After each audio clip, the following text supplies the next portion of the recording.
I just loaded up a crotchety old man call, Froggy, into the CD player. I pulled out the Nothing But Crotchety 3 CD set. Remember that one? The NBC. Remember NBC, Oh. Nothing But Crotchety. I'll hold it up to the MJTV camera right now. Kim still talks about being a part of the packaging department of that of that venture. NBC, Nothing But Crotchety. So I have the CD holding it up to the cameras. That. Now, I had it queued up for yesterday. We just did not get around to it. And I guess the question remains, and I had this thought yesterday, will the Nothing But Crotchety, classic crotchety old man, oh, thank God you've answered.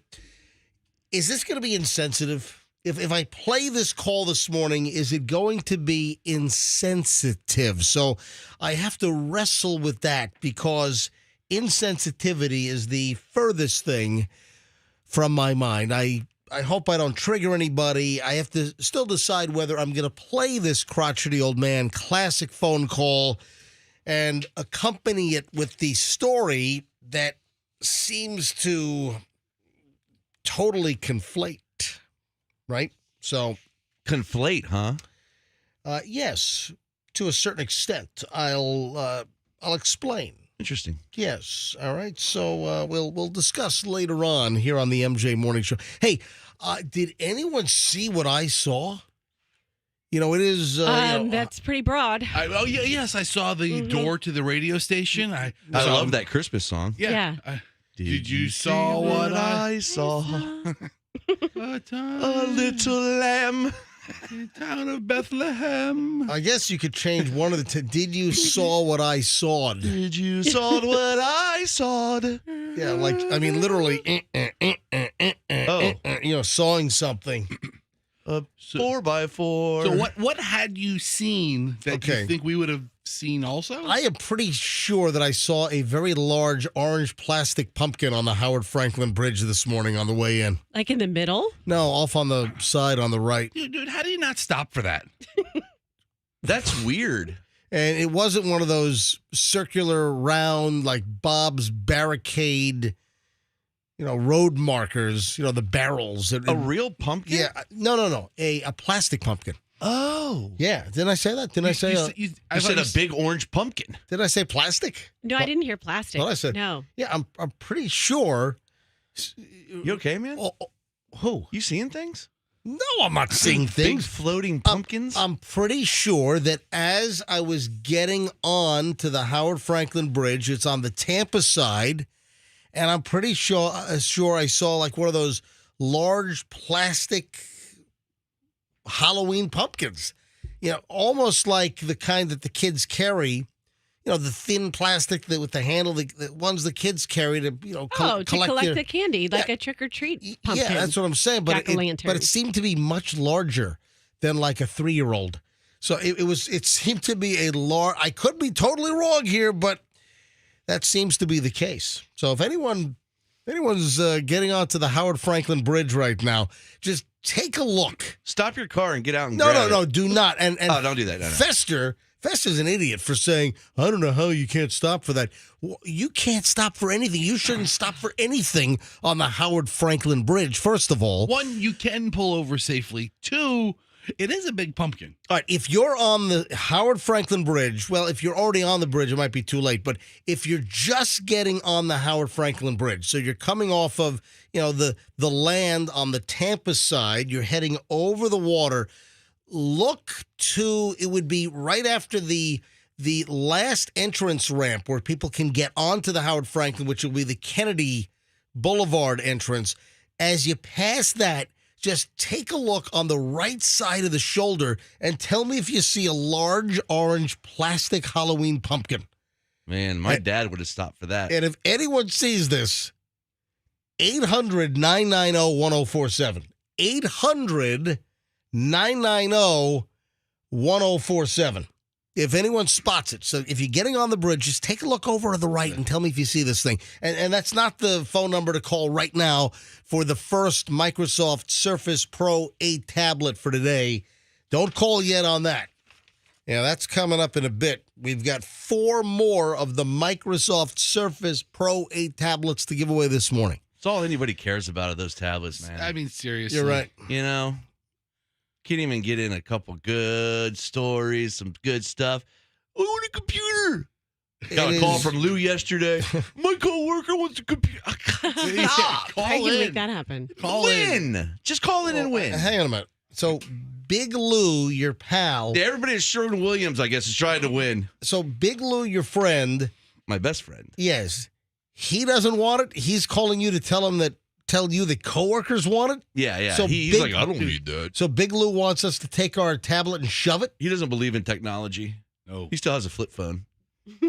So that's by the way, that's Froggy's best friend, Big Lou. Remember, Big Lou's like you. He's on meds too. That's true. Boy, is he. Hang on a sec. Line 2. Hold on. Oh no. MJ Morning Show. Hello.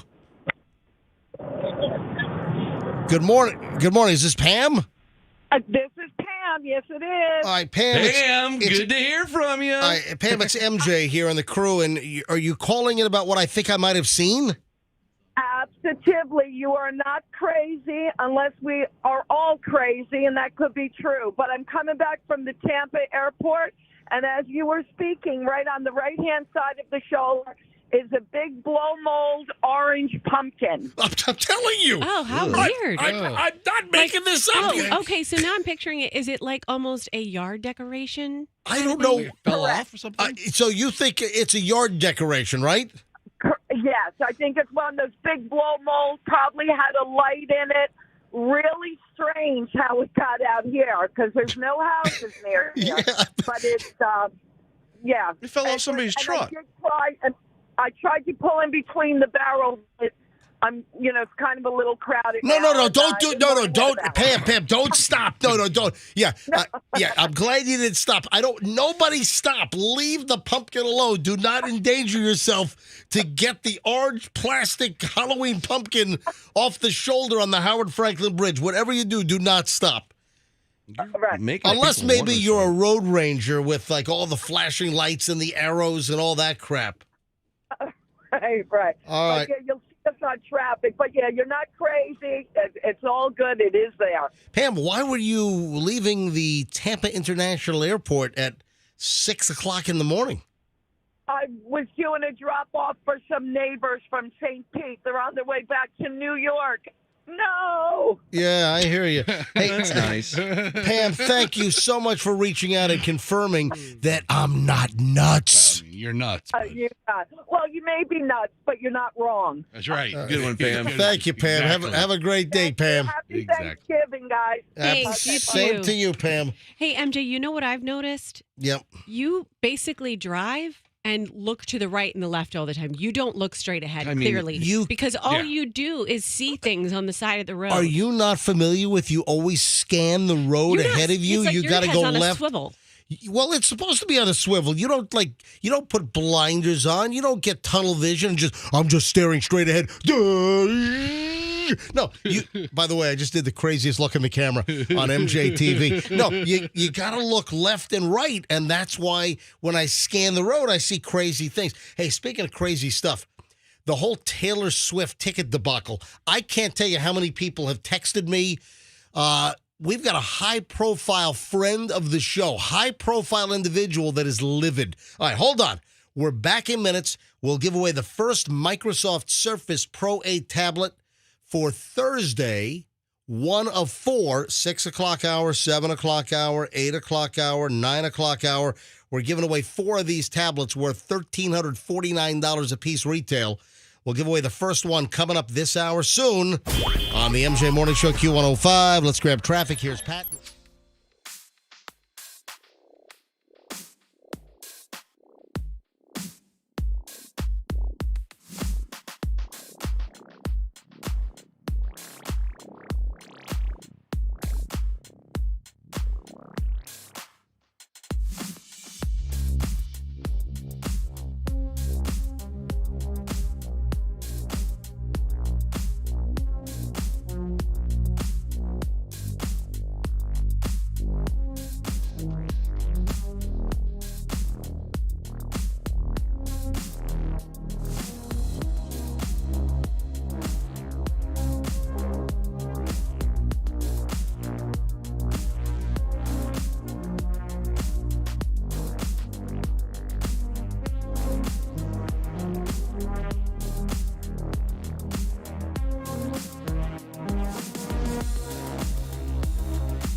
You got the MJ Morning Show. MJ here with Froggy, Fester, Roxanne. Why do you have sunglasses sitting on the top of your hat? Can you grab a video shot of... No, just leave them right there. Oh, well. Grab a video shot of Fester, and you've got sunglasses sitting on the top of your hat. You know, I wore them yesterday afternoon, and I took the hat off yesterday afternoon with sunglasses in place. Dude, the sunglasses don't stay on your hat. You take that off your head. Yours do? Watch.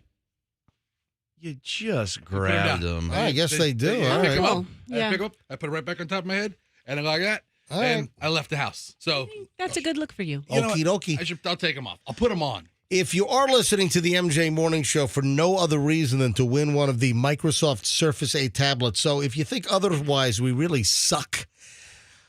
Good news. I mean, you know, everybody has their own opinion of the show, and we appreciate you listening. For Good whatever. news, though. We are giving away the first Microsoft Surface 8 tablet in just a bit here on the MJ Morning Show. Hey, we got a couple of things we didn't get to yesterday. We've got the little Thanksgiving potluck discussion we got to have. Today's the day to have it because some offices had it yesterday. I saw. I think ours here at the radio station might be today, which I unfortunately will not. I be haven't at. seen Yeah. any of this, so I don't even, I saw no memo. I saw no email. All right, so we got to talk about that. And then Froggy had a really good Pete Davidson question, so we'll get to that coming up in just a bit.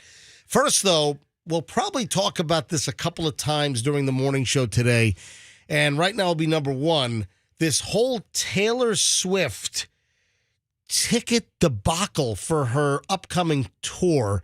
Who's up to speed on what the hell's going on here? Who knows? Who in the room knows? Well, I'll tell you this. I have so many people reaching out to me who want Taylor Swift tickets and meet and greets that I've sort of blocked all of that from my, so I have no information whatsoever. I do not really care for Taylor Swift. You're not a Swift? No, I'm not a Swiftie. I don't even use a Swiffer. All right, don't say that again because that's beside the point. I don't like Tom Swift. I don't like. Where else understand. can we go with Swift? I don't like any words or English language sentences with the word Swift. No, listen, I'm just not a huge Taylor Swift I fan. hate Jack B. Nimble. But let's be very clear here. There are a lot of Taylor Swift fans, and what does she have? She put out a new CD or new album, whatever you call it these days. Didn't every song go number one or something? Yeah, it was like the first time ever that every spot in the top 10 was a song by the same artist. That's ridiculous. Yeah, listen, How good could she be? I'm not a fan. All right, that's number one. But number two, so they announced her world tour, and Ticketmaster is really somewhat, I guess, Ticket Disaster. Oh, that's a good name for them now. Available from Ticket Disaster, not Ticketmaster. But what happened? You know, their whole system just crashed, collapsed. I have so many people that have contacted me about, do you have any access to tickets? The system is busted. What do you tell them? People are asking, What happened? Well, obviously it's going to be fixed, right? well, no, because then all the tickets are like snapped up, and it appears that a lot of the brokers, like your stubby hubbies, StubHub, and lot of they've got like computer programs, and they can snipe these tickets, and then they'll take they'll take a $95 ticket and jack it up to $800. Do you know that some of the Taylor Swift tickets are going for $22,000 or something to that effect? What? You get a car. That's right. That is Yeah, instead of Taylor Swift tickets, you could have A new car! I mean, Yes, you can go ahead and talk over the music, Froggy. you get to make out with her? I mean, jeez, for that price? What is happening? She's not a Beatle. All right, she's the biggest thing going right now. I mean, even it's if you're insane. Not, even if you're not a fan, or if she's not a Beatle, way to date yourself, Froggy. Way to date yourself 20 years before you were born. But Yeah, even 20 years before Froggy was born. I love the Beatles. But listen, she's the She hottest. was not Count Basie. Hey, that chick. Can she scat? Can she scat? So, I mean, this is a big deal because. She's not Glenn Miller. All right, MJ. Oh,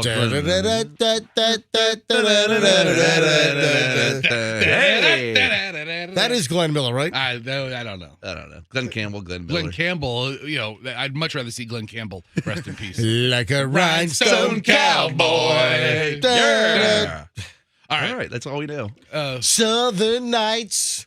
Have you ever seen those Southern Nights? I just want everybody to know that 7 shows in a row that MJ sang. Wichita lineman. I think you sing every day. Yeah, you've been singing a lot lately, man. It's okay. I'm You not can put mad out an at album. I'm not as mad at it as Froggy is, but Do you have a story about the Taylor Swift debacle? And then later on this morning, I think about 8:53, I think we're going to hear from a very high-profile Tampa Bay individual that everyone knows who is pissed. Whoa. Yeah. Everyone knows. This individual had the Taylor Swift problem and was pulling their hair out. So this individual, high profile, I think everyone in the Tampa Bay area knows who I'm talking about. Well, you might not know who I'm talking about. You might not know who I'm talking about right now, but you will know exactly who it is later. So we're going to hear again about how this person was maniacally trying to log on to get tickets from Ticketmaster. And the whole system crashed. And then let me grab line 12. Hi, good morning, MJ Morning Show. Hello. Hey, how you doing this morning, MJ? We are doing well. Who's this? Hey, this is Griff. Hi, Chris. So you tried to get a hold of Taylor Swift tickets. What happened? Well, first off, it took hours just to get through. They had this queue system, took hours. So I have myself set up for Thursday and Saturday. All right, so wait a minute. You had a pre-register to be able to get on at a certain time? Yes, you had to pre-register and then be on the website. Who the hell does this Taylor Swift think she is? it's not her. It's not her. It's I know it's Ticketmaster. Ticket Disaster. I got it. All right, go ahead, Chris. Sorry. Yeah, so you had to wait in this queue, and you're supposed to be there 10 minutes early. I get there 10 minutes early. At that point, there's still... You have to go online to get into a queue online, like you're in some kind of a Zoom meeting where you're waiting for the host to arrive? Pretty much, yeah. You're waiting for it to open up. But then once you get in there, for hours, literally, I think on Thursday I was waiting for about 2-3 hours, and then for Saturday it took probably about 4 or 5 hours before it opened up. So you have to sit there for hours? Day. Oh my God, Taylor Swift's not worth this crap. For my fiance, she is. Yeah, I mean, okay, you are not. How old is your fiance? 12? No, Yeah. you got to realize Taylor Swift she was born in '89. She's been popular since she was 18. So all her 12-year-old fans are now in their late 20s, early 30s, dude. Time. Listen, hey, dude. I get it. So how old is your fiance? She just turned 34. Gotcha. Okay. But yeah, so waiting and just for hours, it says 2,000 plus people are ahead of you. It keeps saying that. Finally, it starts marching down, and so for the Thursday show, I finally get in. Now, not only did you have to pre-register and wait in line, they gave you they texted everybody a personalized code. When I tried to go and use that code, the website refused to take it. It kept saying, wrong code. Invalid, whatever. All right. First of all, set me straight on a couple of things. I assume you're talking about Taylor Swift is coming to Amalie Arena in Tampa? No, she's coming to Raymond James Stadium. Oh, it's a Ray J. This is a stadium tour. This is three Wow. dates in Tampa. Oh, okay. That's what I was going to ask. So Taylor Swift has 3 dates in Tampa? 3 stadium dates? 3 stadium dates. All right. And when is it? What month? What year? When the hell is this? Next April, I think it's the 13th, 14th, and 15th, if I'm not mistaken. It's something like that. Thursday, Friday, and Saturday. Yeah. I know April 13th is one of the dates. All right. Ray J holds what? About 65,000? Well, but For a football game. Yeah, but for they're going to be able to put all kinds of seats on the field as well. So I don't know what the total number of tickets is going to be. But listen, even if you take like 60,000, that would be 180,000 people if they sell out. And it sounds like the damn thing's going to sell out. That is insane. All right. So, Chris, where are you at this point for 3 stadium shows at Ray J? Where are you in getting tickets for your fiance? I'm completely out. I didn't get anything because by the time my code worked, it was almost everything was gone that was decent. And then eventually the system kicked me out. I had to go back into the queue for Thursday. So by the time I got back in, only stuff behind the stage was available. And then Where the hell are all these people coming from? Well, the issue is a lot of the brokers, apparently a lot of these tickets have been snapped up by the third-party resellers in order to screw over a lot of fans like your fiance. That's exactly what happened because as I was sitting there waiting in line, and I mean, they supposedly were doing all this stuff to try and prevent the brokers and make sure fans who wanted to actually got tickets. But the whole thing fell apart. So they tried to do something to make sure the fans got the tickets, and their whole system got screwed up, and a lot of the fans didn't get the tickets. Yep. In addition to it, also not just screwing them over, but also like the system failing, the website crashing. I got kicked out multiple times. I had to wait for the Saturday show. I waited for hours for it to open, and then I stepped away from my computer because it's been 4 or 5 hours. I come back, it's like click now. Your spot in line opened up at 2 minutes ago. I click it, it's like no, now you got to restart. You waited too long. Oh my God, what a I'm mess! supposed to be sitting there. How am I supposed to know when this thing's going to open up? It's been sitting there for 4 hours. This is insane. So what is your plan? I mean, your fiance is going to be despondent. Are you going to have to get just totally hosed over, and you're going to have to pay a ridiculous premium to get seats for her? I mean, that's what I'm going to try and see. I mean, that may be what I do. I'm going to try and see if I can win any. If there's ever a contest that you guys do or somebody does, I'm going to try and see. Yeah. Or I'm going to wait and see if anybody posts on Facebook or something who's not a reseller, but an actual right.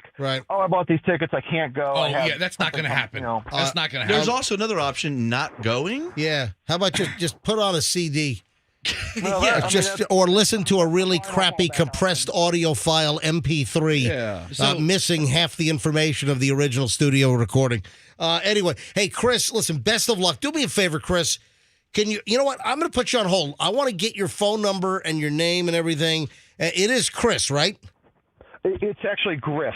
It says Chris on my screen here. Griff is way cooler. Andrew's got a hearing problem. Andrew, you know that they're doing the hearing aids over the counter now. He's on a scratchy phone. When he first said it, when we picked up, I thought he said Chris too. Everyone thinks he's Chris when he says, hi, I'm Griff. Nice to meet you. Oh, Chris. Great to meet you, right? What awful parents would name their kid Griff? All right, so hold on a minute. I'm going to put you on. What's your full name? Grifter? No, probably Griffin. No, it's Grifter. My full name's Griffin. Yeah, Griffin. All right, so it's McGriff the crime dog. McGriff. All right, hold on a Take sec. a bite out of crime. Hang on a minute, I got the sound for that. Say take a bite out of crime again. Yeah. Take a bite out of crime. Oh. See? Wow, you're good. All right, Griff. All right, hold on, Griff. We're going to put you on hold because I want to follow your story and see if you are able to get tickets before, I guess, the April concerts. All right, hold on a minute. Look at the phones. All right, if you're calling it about the Taylor Swift debacle, hold on. I got to take a quick break here. We'll go right back to phones in a second. So if you got a Taylor Swift debacle story, hold on. And then also coming up, we'll give out the first of the Microsoft Surface Pro tablets in just a matter of moments. So hang on. We got a very busy first hour here on the MJ Morning Show on Q105. We're back in a minute. If you're on hold for the Taylor Swift mess, 800-990-1047. Back to your calls in seconds. Please stand by. Hey, if you are looking for a Mercedes-Benz,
right, so I would be doing Morons in the News right now, and we will. We'll get to Morons in a second, but the Taylor Swift debacle phones have just ignited. With all these people trying to get these damn Taylor Swift tickets, and again, my phones blew up. My cell phone, my email, folks that I know, hey, MJ, do you have any connections for Taylor Swift? And we had, this and that. And I guess it was nationwide. The Ticketmaster ticket disaster is a real deal with the whole system like collapsing. And let me go to Karen is in Tampa. Hey, Karen, welcome to the MJ Morning Show. Hi. Hey there. How are you? We are well. Oh, and for everyone trying to win the first tablet this morning, if you're trying to win tablet number 1 for the Microsoft Surface Pro 8 giveaway, every hour today, another 4 tablets. If you're trying to win, we'll give away the first tablet in just a few minutes. Hang on. All right, so Karen, what was your issue with the whole Taylor Swift deal? Okay, so I had a few. I'm a teacher in Tampa, and I had a few teachers on the website. One of my co-workers actually took the day off to get the tickets, and it took us about 7 hours to finally get 4 tickets. When we were on the queue, Right. it had So hold it. So 7 hours yes. online. So you had to enter like a queue or a room, and you had to wait there until you were told that we're going to give you the pleasure of buying Taylor Swift tickets. Right. Yes. So we were in line for about 6 to 7 hours, starting from 10 a.m. All right, this is ridiculous. This is absolutely That's outrageous. That is. I'm sorry, Taylor Swift's not worth that. I'm sorry. Back in the day, people used to wait in line in real stores that long. All right, I guess if you're you right. think about it. All right. So Karen, what happened? So we got in line at about 9:30, all ready, all prepared to wait about 2 hours. We were thinking it was going to wait 2 hours, but we were waiting about 6 to 7. We were in But line even having to wait for 2 hours online is ridiculous. I know. And my students were so patient with me that day. Finally, my co-worker who was working from home actually got the tickets at home. She managed to get 4 tickets, and it was almost sold out, and we're not even in like the best seats. Oh my At God! least you're in. All right, so the concert it's 3 nights in Tampa, right? That's right, and we're going Saturday, April 15th. Good job.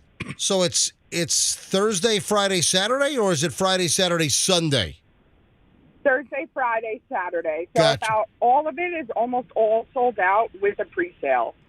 So it's going on sale November 18th, with I think that's today or tomorrow. The 18th is tomorrow, Friday.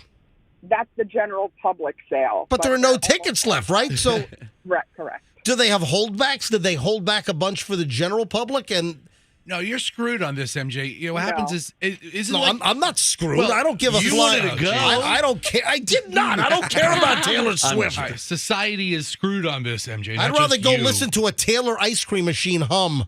You know, All right. Thinking back, my sister slept over at a Turtles to get some New Kids tickets back in the day. Oh, So really? maybe Turtles. we're a little spoiled today.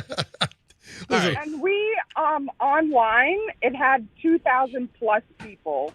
So we were waiting in line with 2,000 or more people. I'm that sure had way us more. Staying there. That is crazy. And you're saying that your seats, the 4 seats, are not even good? They're okay. They're in the middle of Raymond James, which we will accept.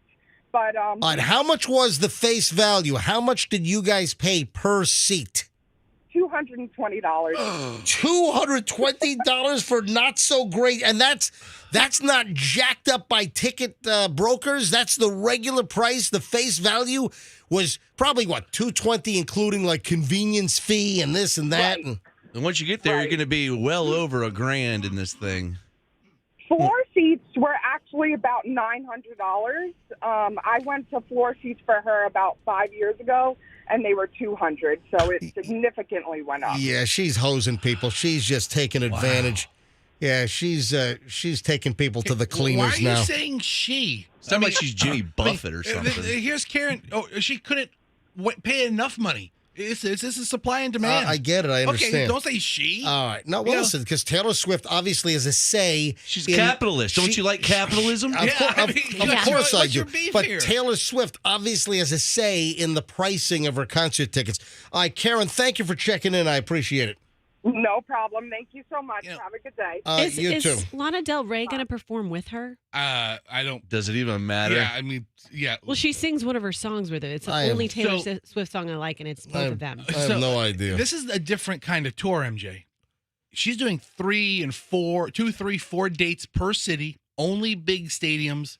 It's not like a lot of concerts where, it's night after night after night, take a night off, then do another one. She's only doing them on the best days, Thursday, Friday, Saturday, Friday, Saturday, Sunday. So she's starting in Vegas for a couple of nights. When does the tour begin? So according to Ticketmaster, Yeah. under all concerts, March 24th in Vegas, she has 2 shows. Yeah, she seems Okay, needy. 24th, All right, 25th. then she goes. Then she takes a week and a half off. Oh, wait. So Tampa, we are early in the tour? Yeah, according to Ticketmaster. Well, why don't you go to her website? Here's where I started it because I'm sure trying to buy the tickets. So she's got Vegas, then she's got Tampa Bay dates, then she's got Houston, Texas dates, then Atlanta, Georgia, Nashville, Tennessee, Philadelphia. God, for people who don't like Taylor Swift, you sure are getting all their business, and all their information. There's Foxborough, there's MetLife Stadium. So Foxborough is where the Patriots play. Yeah, outside of Boston. Yeah, 3 dates there. Then She's she's going to got sell out stadiums. She's got 3 dates in New Jersey, East Rutherford, which is where the Giants play at MetLife Stadium. Then she's got Chicago at Soldier Field. She's got Detroit, Pittsburgh, Minneapolis. Some of these are only 2 dates. Like Yeah, Pittsburgh some and of them are Minneapolis are only 2. Cincinnati only 2. Is she going to Medford? Then you got Kansas City, Denver, Seattle, Washington. There's Santa Clara. Wonder if she's going to go on the Santa Clara diet while she's there. Possibly. Inglewood, which is where 5 dates. that's L.A. Oh, What? 5 dates in 5 Los LA Angeles. dates, and according to Ticketmaster, That's where the Lakers play at the SoFi Stadium. no, I'm sorry. no, Oh, it's not where the Lakers hold play. on. Where do the Lakers They play? play at the Crypto Center, Oh, the old oh. Staples. It's a basketball team. Right, okay. They still This is call the it football stadium where the Rams play. You're right. So she's playing with the Rams, the new SoFi. Okay, every one Oh, of that's these- right, the brand new SoFi. The Super Bowl was there last year. Yeah, the Rams, yeah, the yeah, Chargers, but yeah. Every one of these dates, MJ, are multiple dates in each city you mentioned, and they're the football stadium. I wonder how much she's taking home on each show. About like $28. Man, Really? That she's, low? She's cashing. I'm just not a fan. I don't. to You me- haven't given her a chance, Yes, what man. are you talking about? Name one song. I can't name one. I can't name one Taylor Swift Aren't they song. all about her I- ex-boyfriend? I just don't. It just doesn't do anything for me. But listen, I understand there are fans, and then there's a debacle. All right, we'll go back to phones later on. Oh, and there's a very high-profile Tampa Bay individual. that we all know. Everybody knows this person. All right, people are starting to guess who this person is. Everybody knows who this is. Tony Little? And they are livid. They were trying. So a very high-profile Tampa Bay person, a celebrity, got in the middle of this whole Taylor Swift debacle trying to buy tickets for the family and is just ticked and will join us a little before 9 o'clock this morning, and then we'll reveal the mystery of who it is. All right, I got to push Morons in the news to the next segment. But I'll tell you what, right now, let's give away tablet number 1. Tablet number 1, Microsoft Surface Pro 8 tablet number 1 for Thursday, the first one in the 6 o'clock hour. We need caller number 50, caller 50. Caller 50 right now, 800-990-1047, 800-990-1047. If you're caller number 50, you grab the first Microsoft Surface Pro 8 tablet of the day. And this is the 6 o'clock hour unit. Then we'll give away another one next hour, and then the 8 o'clock hour, then the 9 o'clock hour. $1,349 value. So if you're caller 50, you win if you know the first name of the last winner in the 9 o'clock hour yesterday. That's how this game works. Pay attention to the winner's first name, because you have to know the first name of the last winner when you call up every single hour. All right, so caller 50, good luck from the MJ Morning Show here on Q105. Hey, car wrecks suck, all right? But you know what also continues to suck? If you're in a car wreck, what sucks beyond just the car?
I believe that we need to give away a Microsoft Surface Pro 8 tablet. And Andrew, you have left me at caller 49 screened, correct? Yes, sir. The next line I choose is caller 50. Is that correct? Yes. Let's go. Good morning, MJ Morning Show. Who is this? Kathleen. Kathleen, why are you calling the MJ Morning Show this morning? Well, I hope that I am caller 50.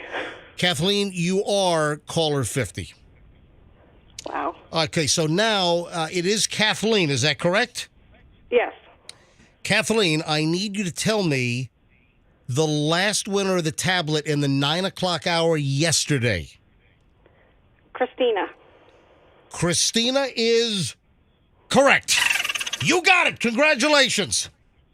Thank you so much. By the way, I just hit the gerbil noise instead of playing the ding, ding, ding sound effect. So I think that was the first gerbil winner we had. So you get the tablet and a free gerbil, as a matter of fact. All right. I was trying to hit that button instead. Christina, congratulations. I'm sorry, Kathleen. Kathleen, you got it. You've got the Microsoft Surface Pro. You got the first one for today. Let me write your name down properly on the grid. Spell your name for all the listeners that need to win in the 7 o'clock hour. Kathleen. And there you have it. Kathleen, is this for you or is this going to be for somebody else? I'm giving it to my son. Oh, that's fantastic. How old's your son? 17. Oh, that is awesome. All right, Kathleen, hold on. We're going to get all the information. $1,349 value, Kathleen. All right, hold on. Stand by.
Here on a Thursday, and we just had a winner. if you are calling and every single line is still ringing, if you're calling in now, we already look. I can just pick up a random line here. Look, take line 4. Hi, good morning, MJ Morning Show. Hello. Hello. Yeah, hi, it's MJ. Can I help you? I was calling about tablet tag. Yeah, we just gave away we had them on the air. Now, when you call, I'm just out of curiosity here. When you hear me say call in to win, do you turn your radio all the way down? Yeah. Okay, yeah. So if your radio was up, when you're calling and it's just ringing, you can keep the radio up. I would actually very much, yeah. So I would very much prefer that everyone keeps their radio up so they can listen and hear what's going on. But we did give it away. So did you not hear the winner's first name? No, I didn't. See, that's yeah. So that's another reason why you got to keep your radio up. Now, yeah, what's your first name? Mary. Yeah, Mary. You got to keep the radio up because you got to hear me give it away because you need the winner's first name to then know who the winner is to win this hour's tablet because it's now 7:03 and we're going to give away another tablet this hour in the 7 o'clock hour.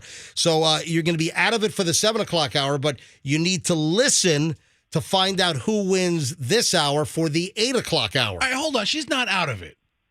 There are ways. Oh! You know what? There are ways. Right. We have discussed this in the past that you can go back and watch MJTV and roll it back and listen. So there are ways to find out the name of the previous winner. Somebody told me that there's like a Facebook group that posts it Really? as soon as it was out. MJ Morning Show fan page does it. Oh, really? The MJ. All right. So, Mary, there are a bunch of ways you can go back and listen to like the video stream, or there's apparently a Facebook group that posts all of the first names. Have you ever seen the MJ Morning Show fan page Facebook group, MJ? I have not. You should read some of the comments.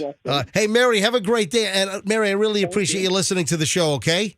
Absolutely. I said, go find that Facebook group so you can find out who just won, and maybe you can win this hour. If not, listen this hour and find out who wins, and then you can win the 8 o'clock tablet. Very good. All right, good luck. Thanks for listening. Appreciate it. I mean, every single line is still ringing in here.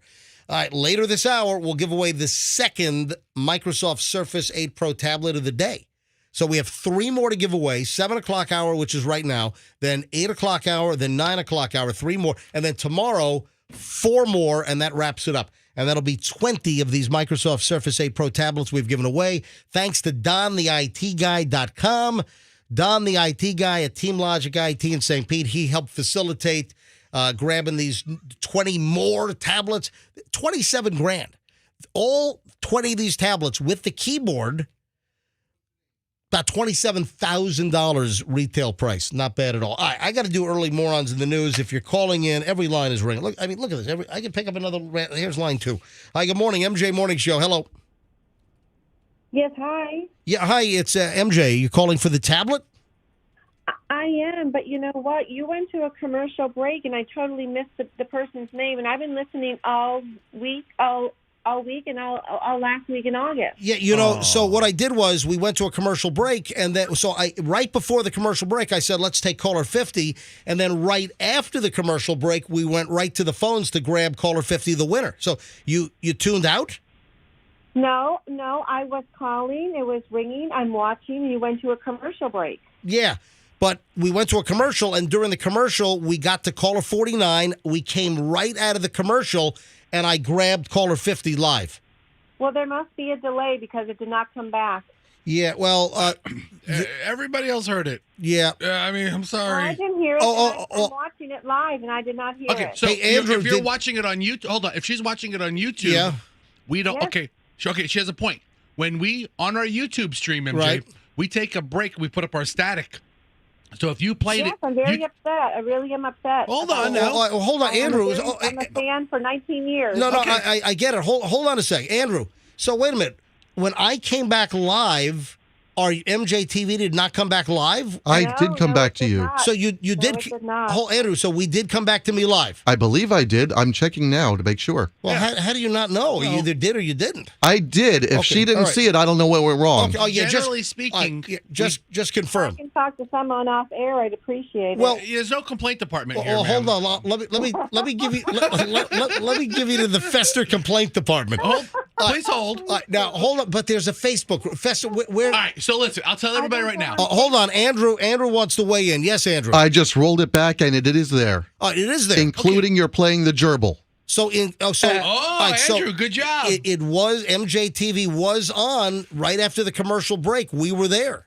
So Well, maybe there's a delay on YouTube. I don't know. I think there's like what do we figure? Like a 30-second delay, 27 seconds. All right. There's something Anyway, going so on listen, because I have listen. all my notes from all week. All right. Welcome to the complaint department. Let me tell you how to resolve your issue. On Facebook. Talk to me off air and give me the name. Listen, hold on. No. Here, people are putting it out there publicly. If you go to the MJ, tell her what is it All called? right, go and I'll get. This is a very active group. There's a whopping. I don't go on Facebook. I do not go on All right. Facebook. I'm sorry. All right. Well, I got to help other listeners. call somebody that can go on the MJ Morning Show fan group on Facebook, and the name is there. Okay. I don't think this is fair, MJ. But hold it. But it was. I'm telling you, it was there. Andrew just looked back at I was watching it live on YouTube, and I did not see anything. And all of a sudden, you have the winner. Okay, listen. Fester, go back to the YouTube channel and just look. Andrew just did. Andrew just looked. All right, listen. We all know life isn't fair. Keep winning. Phone a friend. Nice Yeah, answer, I mean, honestly, Fester. I Life don't isn't think this is fair. This is very fair. Ma'am, here's the thing. It is what it is. And when we say, listen, we mean the whole show, including commercials. So, all right, Andrew's gonna. I'm gonna put you on hold. Andrew's gonna walk you through the process. It'll be easy for you to find this. All you need is a computer or a. All right, put her on hold. Andrew will help her Andrew will tell you how to find the Facebook. She is upset. Listen, if I give out the name on the air, that's just it's not right. It's not right You can't do it for you. We'll do it for everybody. You got to listen. So, all right. Would you care to guess how many fans we have on the unofficial, because it has nothing to do with us, MJ Morning Show fan group on Facebook? 17,000. Which one? 17,000. 587. That's it. All right, I wouldn't call that a fan page. But our MJ Morning Show Facebook page has like over, I think, 30,000 or something. So listen, it's different from us. It's run by listeners, and you can bitch about us on that site. All right. So early morons in the news, and then we will have, ladies and gentlemen, we will have another tablet given away this hour. Keep listening. Just make sure you know who just won the last one at about 6:56, just a little while ago, the first one. All right, early morons in the news. Guy from Illinois moving right here to Florida has been busted. This dude was driving a stolen U-Haul. So he's bringing his stuff to Florida in a stolen U-Haul.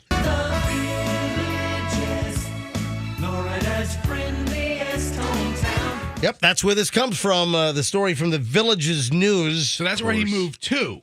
An Illinois man said he was moving to Florida, nabbed with a stolen U-Haul.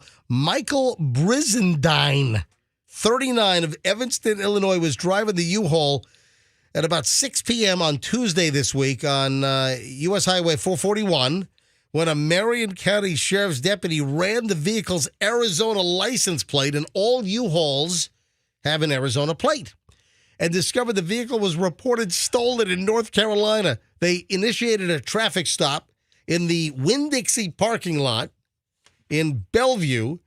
Brizendine said that he had rented the U-Haul in North Carolina and was moving down to Florida, according to the arrest report.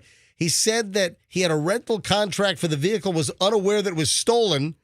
Anyway, he was arrested on a charge of grand theft motor vehicle and booked into the Marion County jail. So, how do we know he was the original thief? well, Yeah. but here's the deal. I mean, if you rent a U-Haul, let's say you're the legitimate renter of the U-Haul, a lot of folks, you just leave the rental contract in the vehicle. So if you steal it, you're going to have a rental contract. Listen, I'm guessing this guy would not have been taken to the Marion County jail if he was able to prove right away, no, I rented this. Something's wrong here.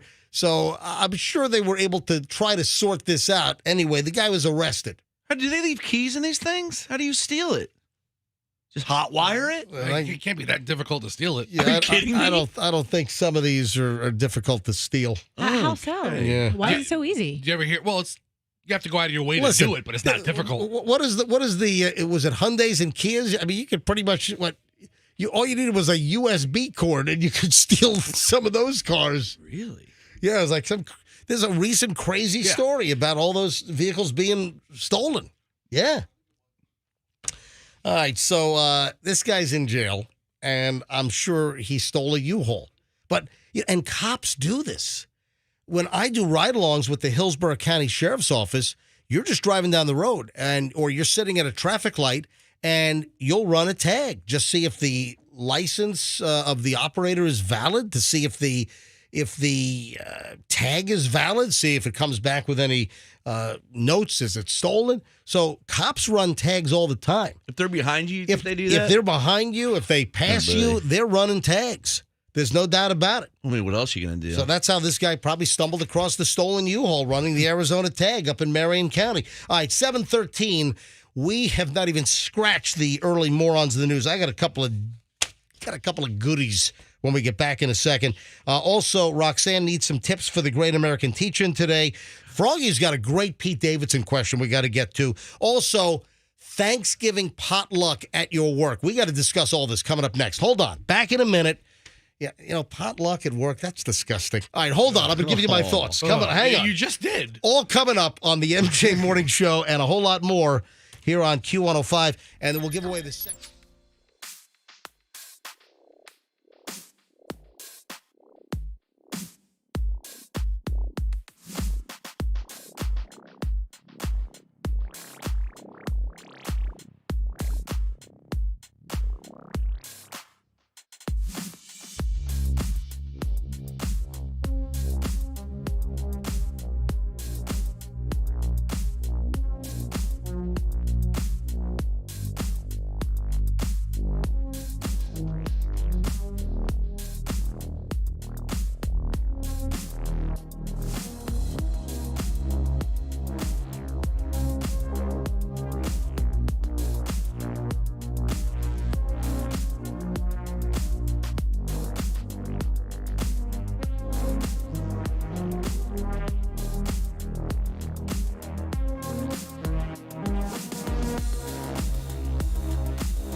Oh, before I forget, yes, we are giving away another tablet. That's not what I'm possibly going to forget. But we'll give away another one of the Microsoft Surface Pro 8 tablets with keyboard, retail value $1,349. We'll give away the second tablet of the day sometime between now and 8 o'clock. So it'll be the 7 o'clock hour tablet. And then we give away another one in the 8 o'clock. Then we give away another one in the 9 o'clock. Hey, before I forget, I was filling up gas in the vehicle a couple of days ago. I'm at the Walmart over on Dale Mabry and 275, just to the south of Ray J. And they typically have, unless I go to Costco, that Walmart typically has really good gas prices.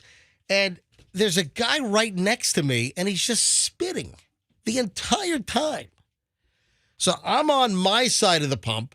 He's on the other side of the pump, but his gas receptacle, the gas tank, is sort of not blocked by the pump. He's like just right behind me. So he's right. I mean, we're almost like parallel.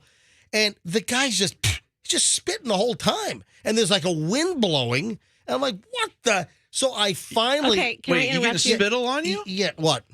Was he spitting like, or was he Like just Luke's? or was he just like spitting like, puh, puh, puh? I don't care what he was doing. Whether he was there's doing a difference. I don't know I don't care whether he was doing a deepie or whether he was, just. Like, was it tobacco spit? It wasn't tobacco spit. How about sunflower seeds? No, it wasn't. It wasn't. The guy's just spitting.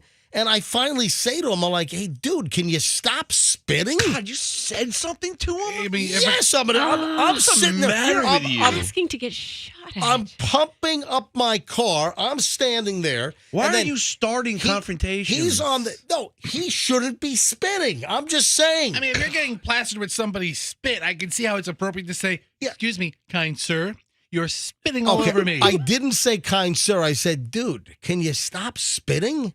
Oh my god! And then what if he says, "What are you going to do about it, little guy?" And he backed down. He said, "Oh, all right, sorry." Oh, good. And he was driving it wasn't a pickup truck. It was like a flatbed utility truck. You know what I'm talking about? I kind of knew that It's just by the fact. it was like a F-250 or F-350 front with like a flatbed. Say no more. Yeah. As soon as you said he was just standing there And spitting. there was all kinds of crap in there. It was just like metal shrapnel and scrap. And he's sitting there, he's just spitting. And you understand, I'm on my side of the pump at Walmart, and he's on the other side, but he's not blocked by the pump. So I'm a little to the side of the pump. He's a little to the side of the pump. So we're right next to each other, only 3 feet apart. Oh, we get it. And the guy's just spit. I'm like, dude, stop spitting. What's what you get for going to the Walmart gas station? The wind was coming out of the west-northwest, and the wind was coming right at me, so any of his spit could be carried right into me. You just lost me when you got directional on me. Dude, anything go in your mouth? I don't know. Who knows what's floating around? What kind of heebie-jeebie Stay away from me, mungy-wungies or whatever. I don't know. You probably got But amoebas. I had all the right to tell the guy, hey, can you please stop spitting? You just going to stand there and just take it? I would.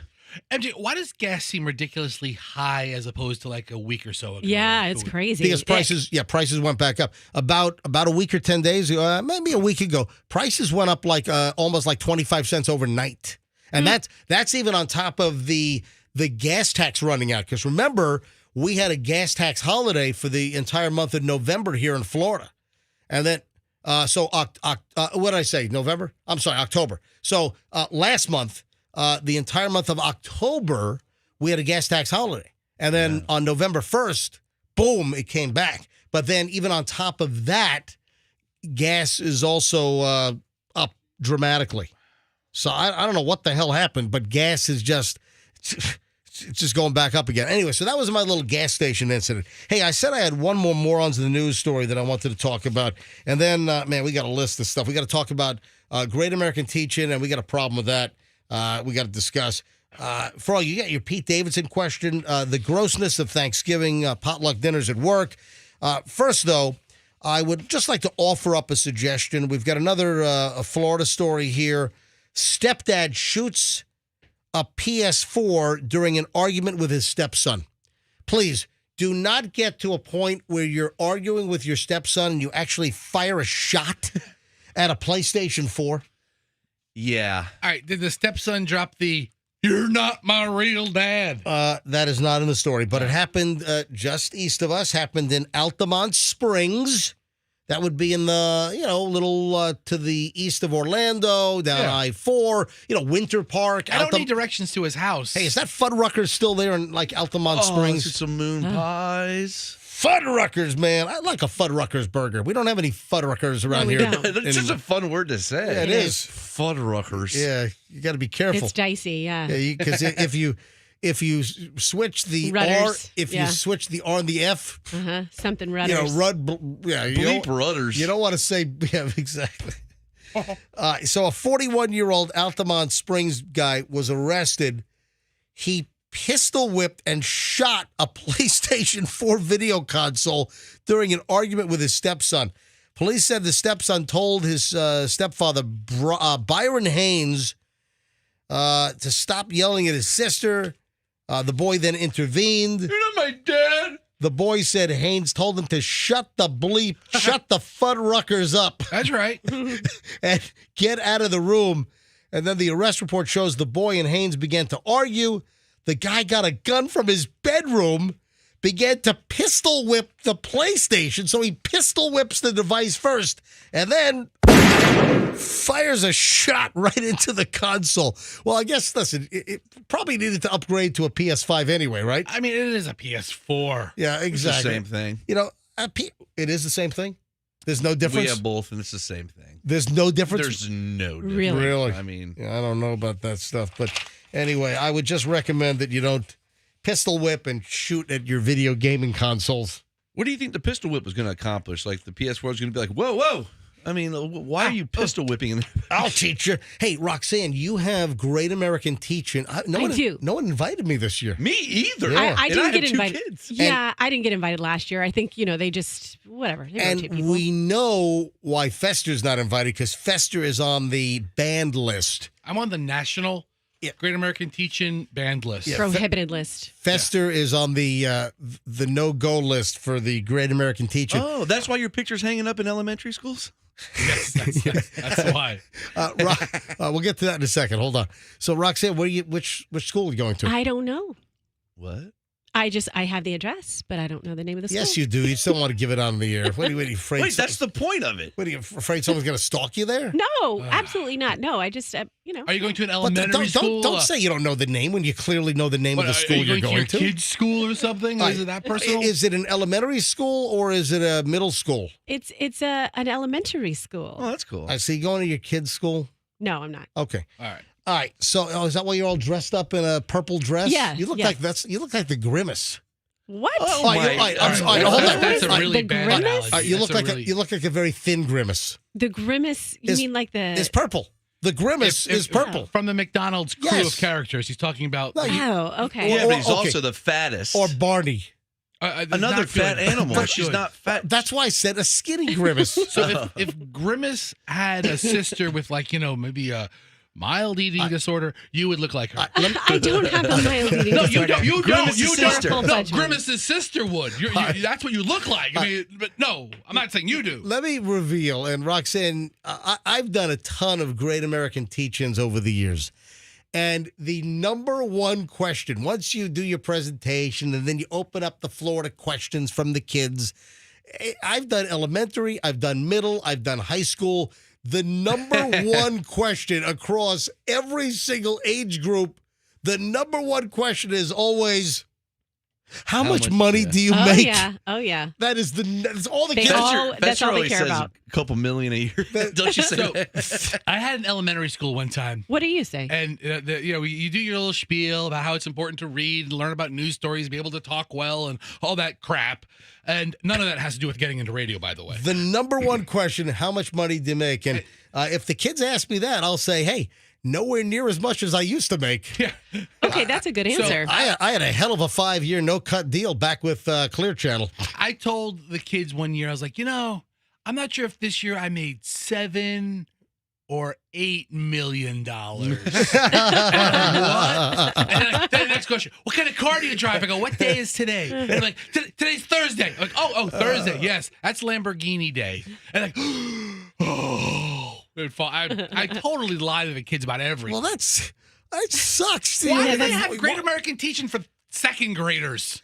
All right, Fester's on the banned list because also Fester told dirty jokes at one school. Well, seriously, what are you doing? Do you remember what school it was? What year was it? It was like, and I think that was the last one you were ever invited to. It was, and I think they circulated like Fester. Don't invite him. I think it was like Hillsborough County, Pinellas County. It was in Polk, South Tampa. Pasco. Yeah, I think you got on a no-go, no-fly, no teaching list. We used to have at the old radio station, we had a salesperson named Robin. And Robin had a boyfriend. I don't know if they're Rick. Is it Rick? Oh, they're divorced. Okay, divorced. I don't remember Robin. Okay. Robin? Who? She was a sales girl. Yeah, she was a salesperson. So there. Robin's boyfriend taught at the school? And Robin's like, do you remember Fester. what was it, an elementary or a middle? I think it was a middle school. Okay, in South Tampa. South Tampa. All right, and what happened? And I get to the class. I show up a day late. Oh, that's right. Oh, you showed up the day. That's right. Fester What's the matter shows with up. you? He arrived the day That's after. awesome. The day after the Great American Teaching, Fester shows up. So it was like the Friday. You know, I stroll into the office. Hey, I'm here for the teaching. You ruined things. The kids had no teaching guest. You didn't show up on a Thursday. You show up the next day on a Friday or whatever. They assembled like all 5 of the 5th grade or 6th grade classes in one room, and they were waiting for me for like an hour. I show up. What a diva. And then I come the next day, and then the kids, you open it up to questions, and kids are like, do you meet a lot of girls? And I'm like, oh man. You guys have no idea the women you get to meet when you work at a radio station. And the teachers, I could see them just being horrified in the corner, but I Fester's guess, like, oh, yeah, you could hook up with a different girl every day if you want. You ever heard of a production room? I was like, hey, listen, nothing works like, have you ever seen the inside of a radio station van? That's not creepy. I guess what Fester really said that really put it over the top, Fester said, if you ever see the radio station van a-rockin', don't come a-knockin'. Fester. Unless your mom's Awful. divorced. Come on. Oh, my. So I got really, I thought it was hysterical. Of course you did. Kids loved it. Right. And the teachers were horrified. And then on Monday morning, Prick Rick or whatever his name is, he calls into MJ. Hey, MJ, I just want you to know. Oh, that's right. MJ, That's Fester's the worst. He called into the show. Rick. And by the way, the number one question I've always gotten is how much money do you make? For Fester, the number one question is how much do you weigh? Yeah. That was Oh, they ask you that? Yeah, sir.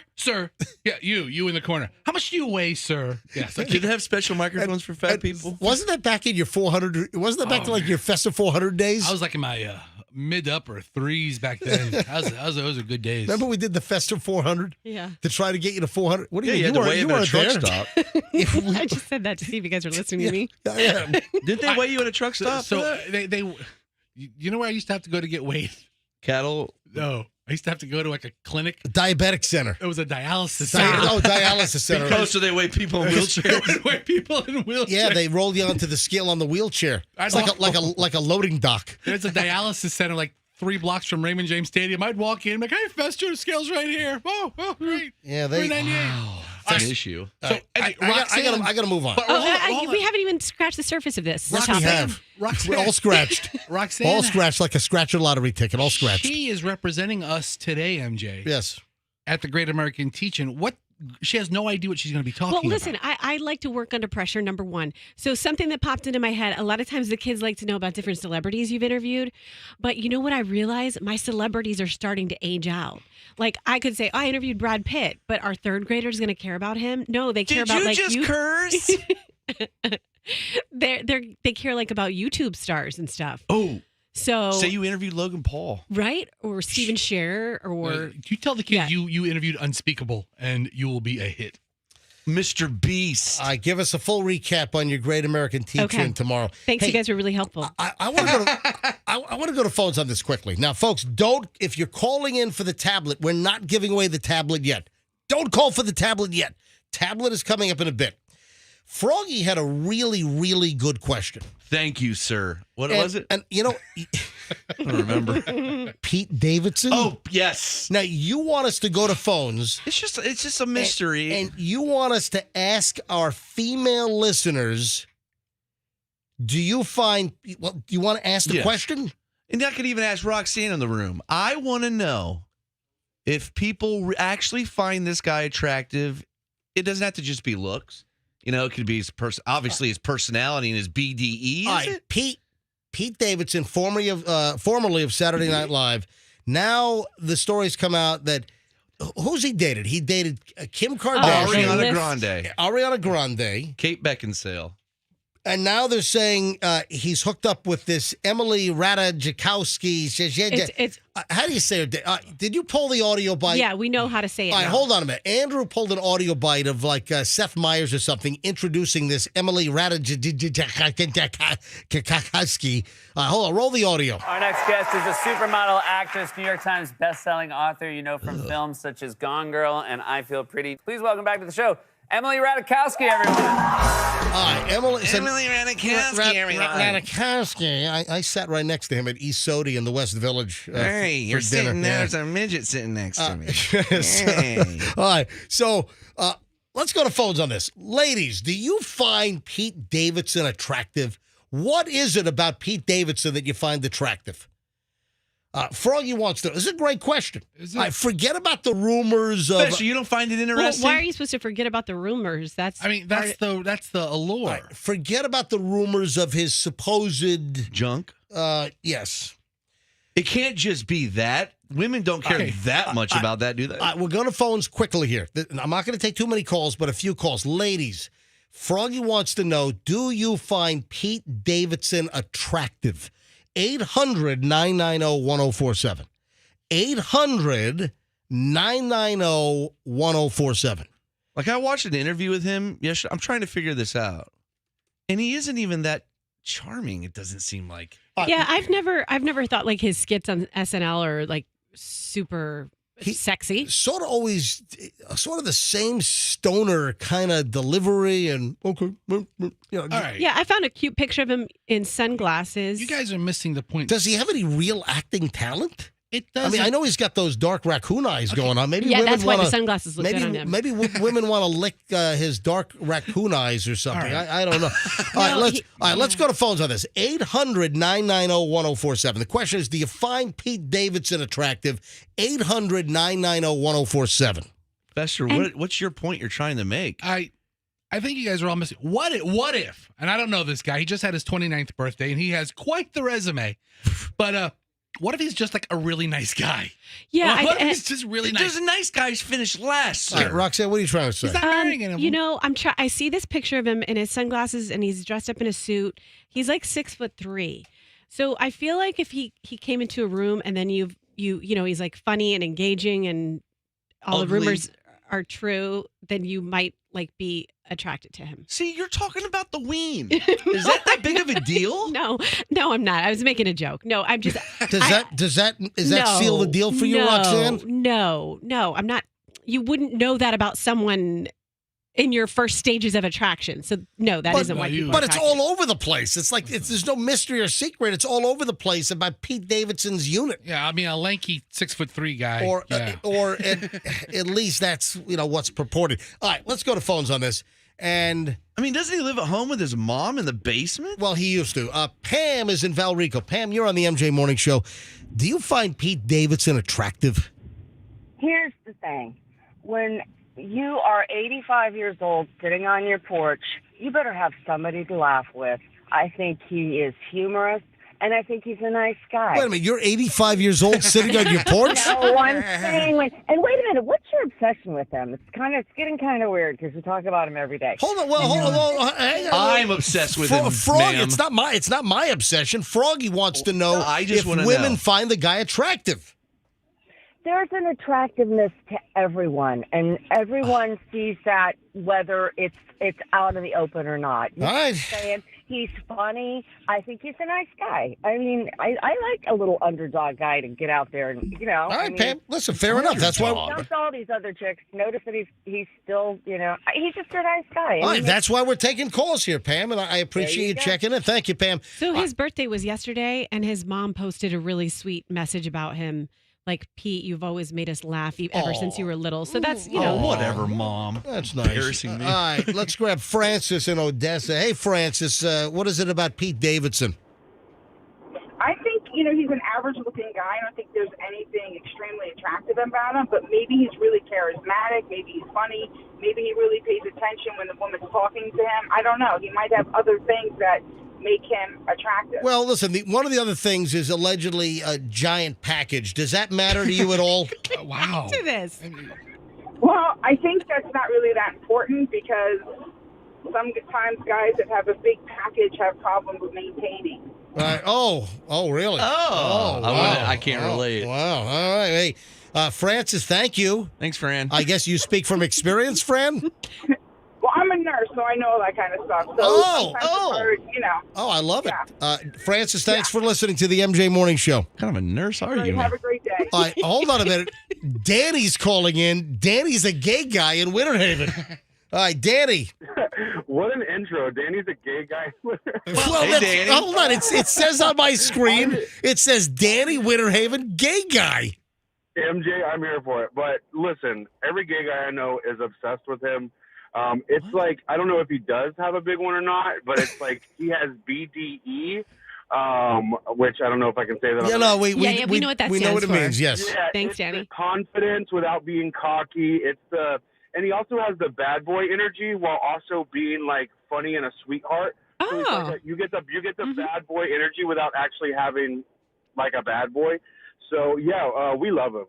All right, Wow, Danny. I had no idea it was so prevalent Thanks in for the the gay call. community. Melanie's in Land O'Lakes. Melanie, MJ Morning Show. Froggy's question: do you find Pete Davidson attractive? So are we only talking about looks? Oh, can you get a little louder, Melanie? Are we only talking about looks? I think attractive is encompassing just your Everything. attraction to someone. I Yes, think vibe. I think it's a whole package. No pun intended. No, So you don't find them attractive? not at all. He looks like a frog to me. Looks like it's like a frog. I think like All a right. mullet. Hey, Melanie, thank you very much. Leslie is in Seminole. All right, there's last two calls on this. Hey, Andrew, I got to move on. All right, but last two. Leslie, you're on the MJ Morning Show. Hi. Good morning. All right, Pete Davidson, you find him attractive? Looks-wise, not so much, but personality, I think he's hilarious. All right, so would you date him? Probably. All right, Leslie, thanks for the call. Leslie. All right. Yeah, tell phones all done with Pete Davidson. Now, I want to do a quick phone call transition before we give away the tablet. Because if I give away the tablet, it just screws the phones up to, hey, before I get to that, so don't call yet. Don't call about the tablet yet. I'm not giving it away. I'm going to be honest. The tablet's going to be very last thing this hour because we're doing phone calls here. And if I give away the tablet, the phones just ring for half an hour, people. I have a meeting today, folks. Uh-oh. Oh, really? What's that about? I'm meeting with the new general manager today. Way to keep Ronnie things under D? wraps. Right. Ronnie D. I'm meeting with Ron DeCastrate. We were wondering what his name was going to be. This is going really well. Yeah. So I'm meeting with the brand new market manager. That guy's great. Because as you guys know, my contract expires next month. My contract expires.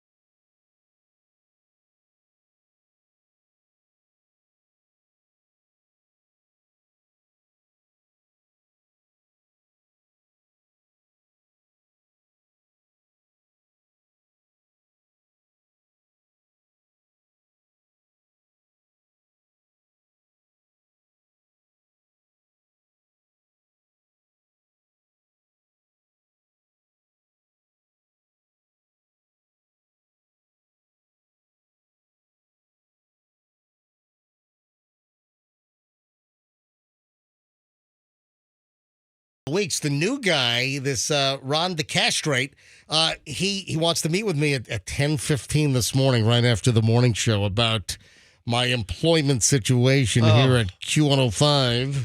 I'm pretty sure Ronnie D could step in and do your job. He's a pretty entertaining guy. I think you're probably right. All right, so I'll let you guys know how it goes. We'll talk about it tomorrow. All right, I want to go back to phones here. And I have a couple of minutes to take calls on this. And this came up because we have, our Thanksgiving potluck where all the employees are supposed to bring in some kind of food dish from home. Oh. I mean, down the main hallway of the sales area, we have like buffet tables with like that plastic dollar store tablecloth And on the them. foil containers. Yeah. But I've always been kind of repulsed when the radio stations I've worked at have like salespeople and just the employees bringing in food items that they made at home. It's like, it just kind of grosses me out. I'm opposite, but I love all that stuff. It's not like you're a guest at somebody's house and, So hold on. you know who's doing all the cooking. Can you imagine, let's say sweet potato Yeah, casserole. sweet potato casserole. Just imagine Mark Zallis naked making that at home. All right. Oh, Delicious. Of all people to pick. just imagine that. I feel sick. All right, just no pants on, no shirt on. Got chest 'cause hair. everyone Got cooks chest hairs nude. falling into the potato casserole. What's this white hair? What's this white chest? Listen, I'm just saying. You don't know if they're itching themselves or or scratching themselves. I Or mean- they're kneading the dough for the biscuits. You don't know what's going on. I just If they have cats too, I can't eat if you have cats. you know what? The hair just floats in the air. everywhere. Let me grab a couple of calls here. And I only have a few minutes because I got to give away the tablet during the 7 o'clock hour. But let me grab just a couple of calls here. 800-990-1047. Anybody have a really gross story regarding the Thanksgiving potluck dinner at your office or any observations? Anyone get food poisoning? Does anyone also have the food phobia of people bringing in stuff they made from home? All right, 800-990-1047. Let's grab a couple of calls. Any Thanksgiving potluck or any kind of potluck meal situation that you'd like to tell us a story on, 800-990-1047. That's how you get in. Let's take a couple of calls here quickly. Andrew Screen, please. 800-990-1047. That's how you get in right now. 800-990-1047. If you have some kind of a potluck, food from home, brought to work by employees kind of story to tell us. All right, look at this. Let's grab Mackenzie in Tampa. Thanks for the quick screen there, Andrew. I appreciate it. I see. Hi, Mackenzie. You're on the MJ Morning Show. Hello. Hi. Mackenzie, do you have a story for us or an observation? I do have a story. It's not really about food that anybody's brought into work, but it's about a time that a place I worked for had food brought in for Thanksgiving. All right, same concept. All right, go ahead. Well, no, it's not the same concept. Well, if it's a company meal. But it's not the It's same. not made at home, All right, go ahead, Mackenzie. So I worked for a company on the night shift, and they had Cracker Barrel catering brought in, and we didn't eat until midnight, and I guess they just hadn't stored the food properly or something because almost everyone on my shift ended up getting food poisoning. Well, oh my God. Yeah, listen. How long? Wait a minute. How long did they leave the food out? We think that they left it out since the day shift ate because Cracker Barrel stopped catering after 5 o'clock, and we weren't eating till midnight. Oh my God! So, all right, hold on. I don't know that. and not to mention, they're not leaving the food out from the very end of the shift. It was probably early in the shift that the food. Nothing. I'm telling you, probably nothing wrong with the Cracker Barrel food when it was delivered. I'm sure the food was fine, but it sat out for 12 hours. Probably. Oh my God! Yeah, Cracker Barrel didn't do anything wrong. It's the people where you work just leaving food out for 12 hours. That's terrible. All right, hey, thanks for the call. I appreciate it, Mackenzie. Gravy's all gelatinous. Aaron's in Newport Richie. Aaron, you're on the MJ Morning Show. Hi. Good morning. Hi. Potluck phobia. We had a potluck. Hold on. Slow down a bit. Did you say potluck phobia? Yes. Oh, no. She's scared to even talk about it. What happened? I mean, I never heard that. Son of a... her line just dropped. That word, potluck phobia. You know never what's heard of it. weird about potlucks is everybody uses mayonnaise to make the different potluck dishes. 'Cause it's all like macaroni salad and mayonnaise this and tuna salad. And you realize you're very specific to your mayonnaise in your household. Like I'm a Hellman's person. Then when I taste Miracle Whip in someone's macaroni Hold salad, on. I'm like, what is this? Listen, that's not what I'm thinking about. I'm thinking about mayonnaise sitting out for 12 or 14 hours that too. in With a tuna Band-Aid salad. in it. That's what I'm thinking. Try to get back in. The caller that just was telling us about potluck phobia, try to get in quickly. 800-990-1047. I want to hear this. Jackie is in Tampa. Jackie, you're on the MJ Morning Show. Hi, Jackie. Hi. All right, so you got a story for us? Yes. Years ago, I was invited to a potluck, and the lady who was making the turkey, she was wheelchair bound. Yep. And she told us everybody loved the turkey. It was really tender and everything. She said, Hey, can you make a little less noise in the background? Is that, Do you have an And talk animal? into the phone if you want. Do you have an animal in the background? yeah, talk right into the phone. All right, so what happened? Wheelchair-bound lady makes a turkey. okay, she would sit on the porta potty and baste her turkey. Oh, no! She sat on a porta potty and made the turkey? Yeah, she made the turkey and she would baste it. She sat on the porta potty because it was more sturdy than her wheelchairs. Ew. All right, By the thanks. way, you had a bird sanctuary, ma'am? I think she's growing turkeys. All right, Izzy's in Tarpon Springs. Izzy, I got to watch the clock here. It's 7:55. I got like 5 minutes to stay within the 7 o'clock hour. Izzy, quickly, Tarpon Springs, go. Yes, we had a church function in which we were bringing in food from home. One particular family they had problems bathing. They had bed bugs that they had said they had. All right, so the family had hygiene issues and trouble bathing, and they had bed bugs, and then they're making food and bringing it into your work? Exactly. No, it's a church. Oh, the church thing. All right, did bed bugs crawl out of the biscuits or something? No, man. The thing is that once they brought the food there, all the food was left. Nobody touched it. So everyone knew it was their food and nobody would touch theirs. Exactly. Oh, that's hysterical. Thank you, Izzy. Let's grab Megan in Bradenton. Megan, you're on the MJ Morning Show. Go ahead. All right. Hey, good morning. I had a function like that at church, and I was sitting there with a bunch of lovely old ladies, and I was there for my job. But I took a bite of this tuna sandwich, and it was horrible. I thought it was cat food or something dead. I don't know what. And I'm talking to these women, and I don't know how to, spit this thing out of my mouth. So I just sort of stuff it in my cheek and wait and say, okay, well, it's so lovely talking to you. And then I go to the trash can and throw it out. It was so horrible. Megan, thanks for the story. Erin is in Newport. Oh, is she back? Is that the... Okay. Oh, I'm glad she got in. All right, so Erin is back. Erin, quickly, give us the potluck phobia story. Oh, potluck phobia. We all worked in a nursing home. We had a potluck. Everybody plugs their crock pots in. Okay, somebody, do something bad in the corner. One of the residents have an accident. Turns out the meat that one of the girls brought was so rancid it stunk up the whole nursing home, and she didn't even know it until she plugged it in. And we all went and lifted off the lid, and it was full of hair and grease. And just Yeah, so all of our fellow Q105 employees and Beasley Media Group employees enjoy the potluck Thanksgiving dinner that everyone's bringing in crap. Is it today? It's today. Oh, I can't get man. naked Zalis out of my head. Aaron, thanks for the call. Craig's in Seminole. All right, a couple more, and I got to get our tablet given away within the 7 o'clock hour. It's 7:57 right now. Let's grab Craig. Hey, Craig, quickly, go ahead.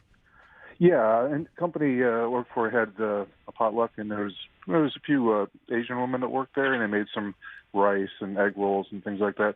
And I went to go. I was one of the first ones in line, and there was a basket of rice. It was like a wicker basket of white rice.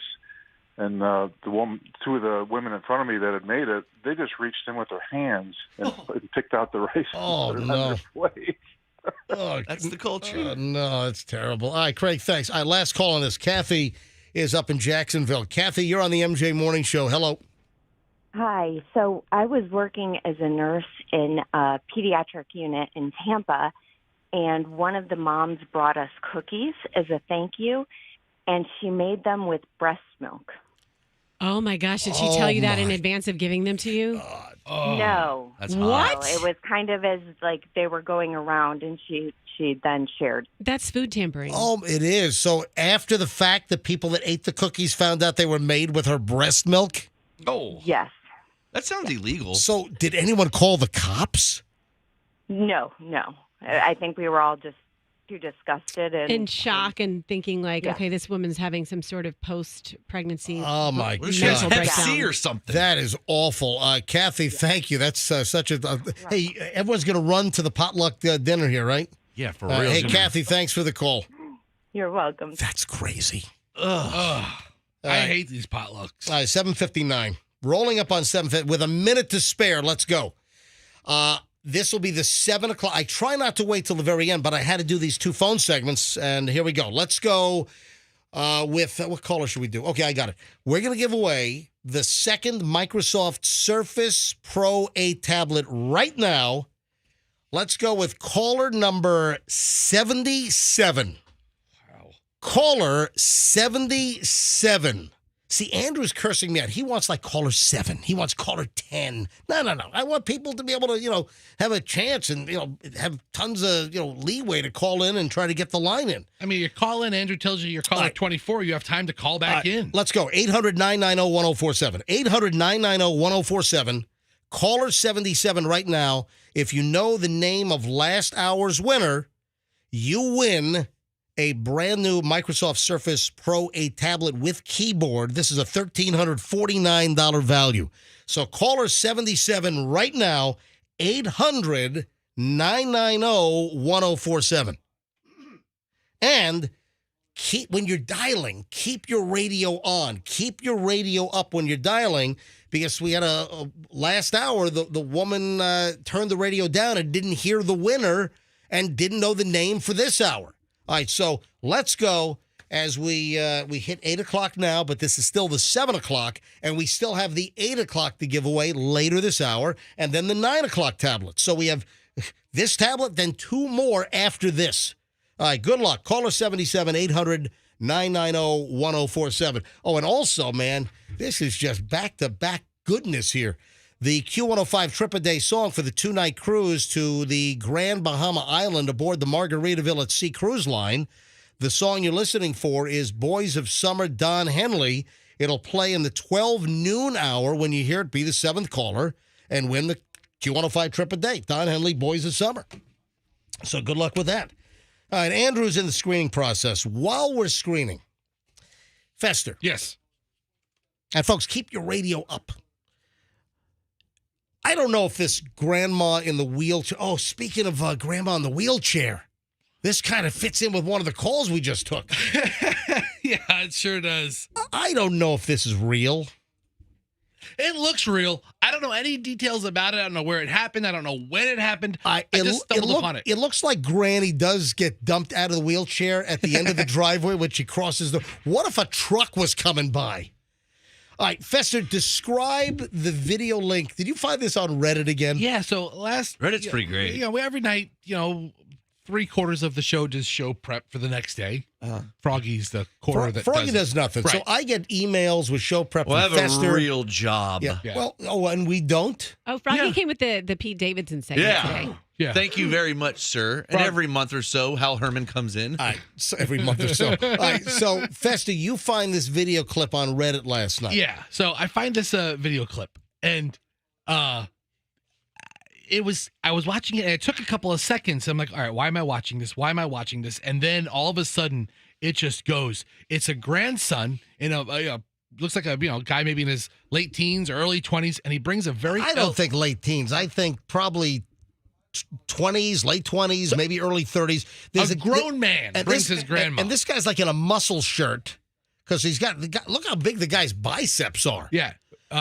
And is that a Mazda SUV in the driveway? That's what I would get. That would have been my guess. I think there's a gray Mazda in the driveway. It's a big concrete driveway. Then you got the guy who is pushing grandma in the wheelchair. Now he's wearing like slide slippers, those you stick your foot in there. And grandma looks like he's a gym rat. So he obviously takes grandma to the car, leaves her in her wheelchair. You really can't appreciate the incline of the driveway from the angle that the camera's positioned.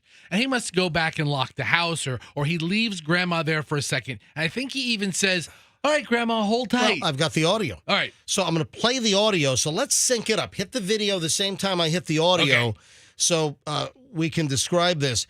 So he has Grandma in the wheelchair, is leaving Grandma. What's going to happen? The driveway has an incline, and it's a long driveway. That's a nice driveway. So it turns into O.J. Simpson and the Naked Gun.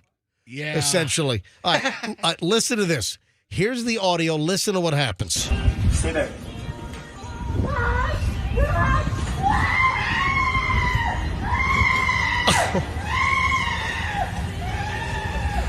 And Grandma. And then he's running after Grandma, but then watch what happens at the end. She spills. Grandma flies out of the wheelchair. It looks like across the street. Is that real or fake? Is that even a real grandma, or is that someone just with a silver wig on? The guy just walks away and then it immediately starts rolling. It looks like it's it's one of the home security cameras that has recorded this thing, and Grandma in the wheelchair just rolls down the driveway. He starts running after her. So across the street, a car or a truck could have been coming, could have just nailed Grandma. And then Grandma goes across the street. It looks like a little bit of a ditch, and then it looks like Grandma gets ejected out of the wheelchair. This could be fake. It could Pretty be real. funny. It's either way, it's hysterical. And the poor old lady screaming is, I thought, priceless. It's crazy. Hold on. One more time. Let me play this audio just one more time. Stay there. All right, so he says, Grandma, stay here. He walks away, and Grandma's rolling down the driveway across the street, and then into the ditch across the street. He's screaming break. Maybe it is real. He's yelling break. Yeah, those have brakes, don't they? Okay, go back to the grandma's initial scream. Is the grandson's name Todd? Did you hear that? Hold on, hang on. I'll play it in your hand. Stay there.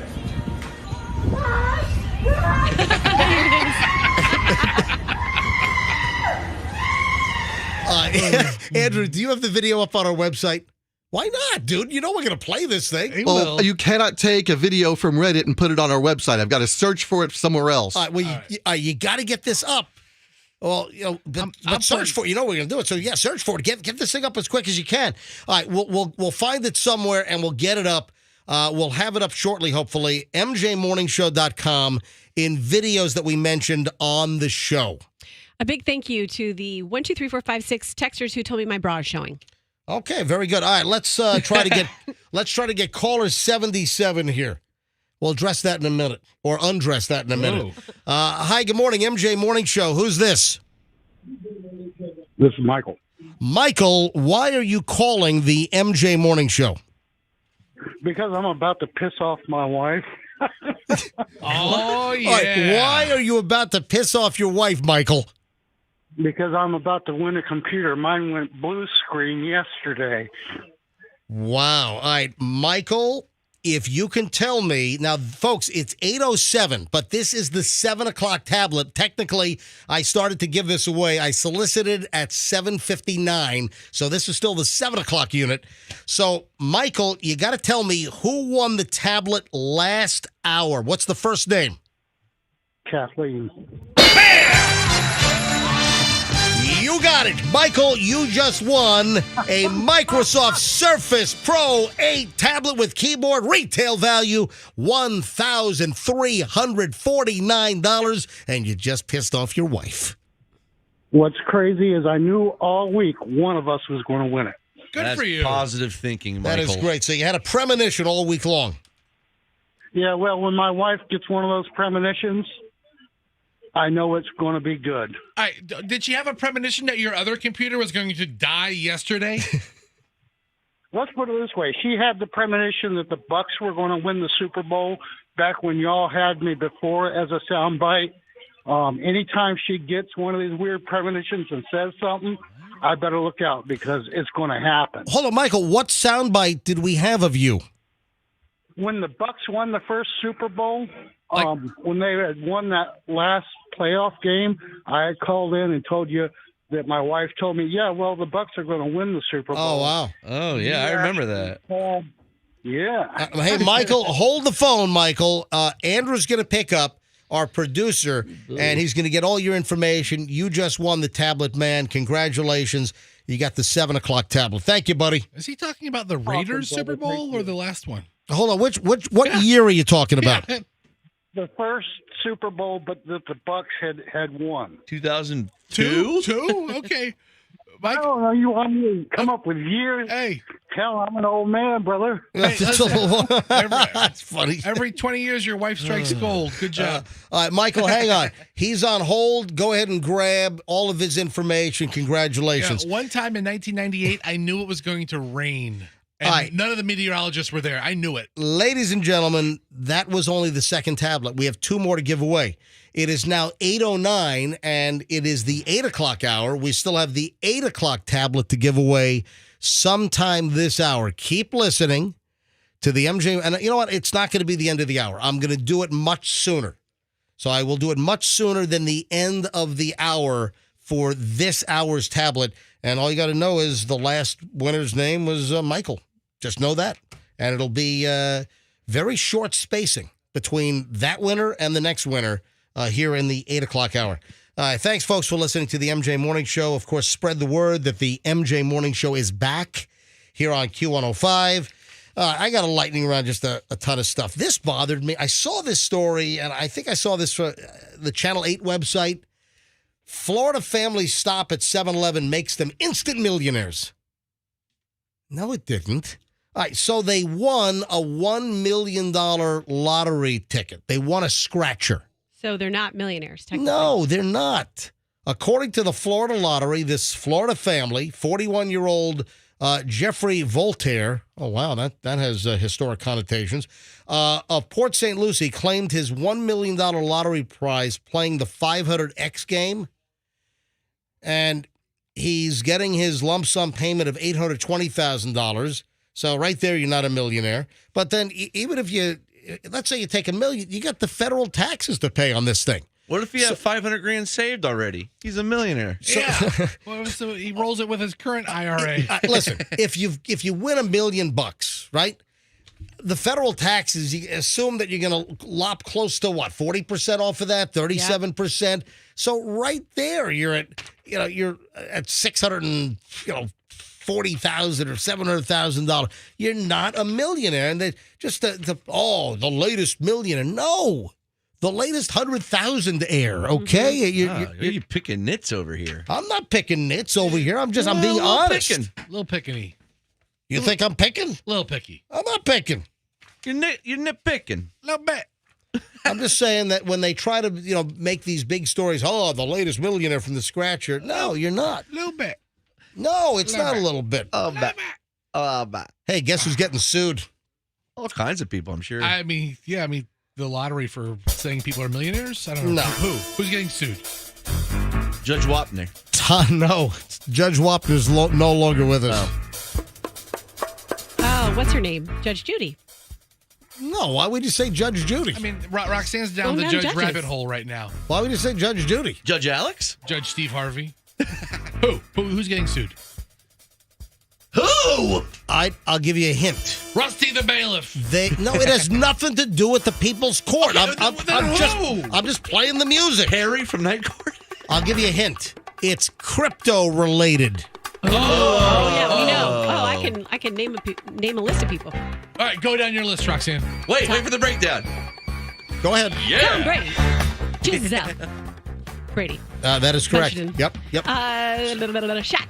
I don't know about Shaq, I but think Shaq. Tom, Shaq's in there. And also Larry David. Yeah, Larry David's a part of it. So the names that I have: Tom Brady, Giselle Bundchen, Larry David, among those that are getting sued because of the crypto collapse. I said crypto collapse. How's it Tom's fault? That was the crypto collapse right there. I was trying to read about all that. It's very confusing to me. It really isn't. I mean, You know, the I'm dumb. The whole FTX thing is you know who's fascinated by the story? Your wife. She is. Michelle is tracking this sucker. It's hold on a minute. Let me. I told you yesterday Yeah. that Doug met that guy, and it was when we were down in the Bahamas. The SB, what the hell's his name? Was his hot wife with him? Yeah, they were all there. I don't know that he remembers her, but Hello. Hey, are you listening? No, I fell back asleep. All right, so we're talking about the crypto thing because Tom Brady, Gisele Bundchen, Larry David, and some of these other crypto investors in the whole FTX thing, they're now getting sued. So apparently Tom Brady and Gisele's, whatever they had in, whatever they were given as spokespeople or whatever they put, it's gone. Apparently it's wiped out. It's done. Investors are not only suing that Sam Bankman-Fried or SBF, but also you got a bunch of celebrities that are getting sued. And I know Tom Brady, his ex-wife Gisele Bundchen, Larry David, and then David Ortiz is getting sued. Steph Curry. Steph Curry, and you said what? Shaquille O'Neal? yeah, he's on the list too. Wow. So Michelle, I know you're fascinated by the story. Can you take like one? No. What? It's not a 1-minute story. I know, but listen, just take 1 minute and just talk about a few of the most fascinating aspects of this whole cryptocurrency collapse deal with this disheveled maniac. That people trusted him based upon we don't even know what. He was just creating a token out of nothing that's like a Chuck E. Cheese token that says it's worth something, and people were buying it and investing in it. Not just people, big organization, big financial institutions like Sequoia, $200 million gone, and that he created or he had his programmer Wang create a backdoor system where he could move funds back and forth from company to company, and that's how he moved all the money. Right, but also didn't they create some software that they were able to screw around? So that's what I just said. Yeah, she did literally just say No, that. no. He just said that he created he had his programmer create a system where he could move the money without being. All right, maybe he did say that. But I thought what I was getting, I thought you had even last night when we were talking about, I thought you said something in addition to that.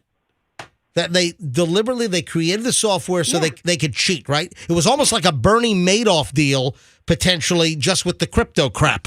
He took $10 million out of FTX and moved it over to Alameda. 10 million or 10 billion? Oh, 10 billion. Yeah, sorry. 10 billion. Yeah, it's a big difference. I'm getting the, billions and millions. I mean, at this point, it's like, and 2 million up to 2 billion is missing. Isn't it true that he wanted to invest in Twitter, and then Elon Musk was like, I don't trust you. Like he wanted to give like $5 billion for the Twitter deal, and Elon was like, how do you have so much money? Well, a lot of the crypto traction is on Twitter. What a mess. Just an absolute mess. Yeah. His Michelle, wife, though. I have some fodder for you. I was just telling the guys that Doug met that guy down in the Bahamas because that's where their headquarters are. And he was having like his big FTX conference. Tom Brady was there. And it was so crazy. And because Doug was there at the same time? Same time. Because he was there with Derek Jeter, let me guess. His event. Yeah, Right. that's when his big golf event And was. So they overlapped. Was Jeter involved in this FTX thing? No, not a bit. Not a bit. No Jeter exposure? Not a bit. All No, right. none. I'm sure he And- got pitched it. Oh, he did? Well, just say it. Okay, so but no, so not Jeter- a bit. Jeter no wa- exposure with him. But Jeter was, Doug met him. But Jeter was pitched. I don't know. You I just don't shook know. your head. Hold on. If FTX I is just going had after a Big twitch. Papi, Big Papi's Yeah. second fiddle. I mean, if you're going to have any baseball player in the history of mankind, if you can't get Babe Ruth, you get Derek Jeter. You guys are so afraid about Let's saying things about remove Derek Jeter. from the conversation because okay. he has nothing to do with these people. Yes. But Doug met this guy, whatever. So then they're all then I came into town. All these crypto people are at the pool partying it up. Wow, like spending so much money, Nice. and they're all super young. So how did Doug end up at a crypto party? We weren't at a crypto party. They were in the pool. I was in the pool. They were in the pool. I was there by myself. Did you see the And- guy's wife in a bikini? No, I didn't. But then I was. The point of it is, Michelle, we're getting sidetracked. But all these young bazillionaires, young people with a ton of money. And Doug and I are going, what are we doing wrong in our lives? You didn't invest in crypto. And look what's happening. And how many are broke? Right. Michelle, aren't there some that have lost like everything? They put everything into the... Most of the employees were paid with equity in the company or Wow. or that token, and so they just got paid, and they just kept like letting it ride. So now they have nothing. They walk away with nothing. You get nothing! Nothing! Yeah. It's like Willy Wonka. All right, Michelle. Ponzi scheme. So did Derek just Hold want on, too much hold money? on. What did you say at the end? Ponzi scheme. Yeah, oh, yeah, It's absolutely. all a Ponzi Yeah. scheme. All right, Michelle, we'll talk to you later. Have fun. Bye. Bye-bye. Bye. Bye. All right, so Roxanne, what, your bra was showing? Yeah, and I got so many kind messages from the texters. How is your bra? I can't see you because we have no line of sight in the studio. I guess it was just a little bit low. That's one of the things I'm going to talk to Ron, Yeah. the castrate. Ronnie D. Yeah, our Stop calling him I that. think it's a great name. Our new general manager is Ron DeCastrate.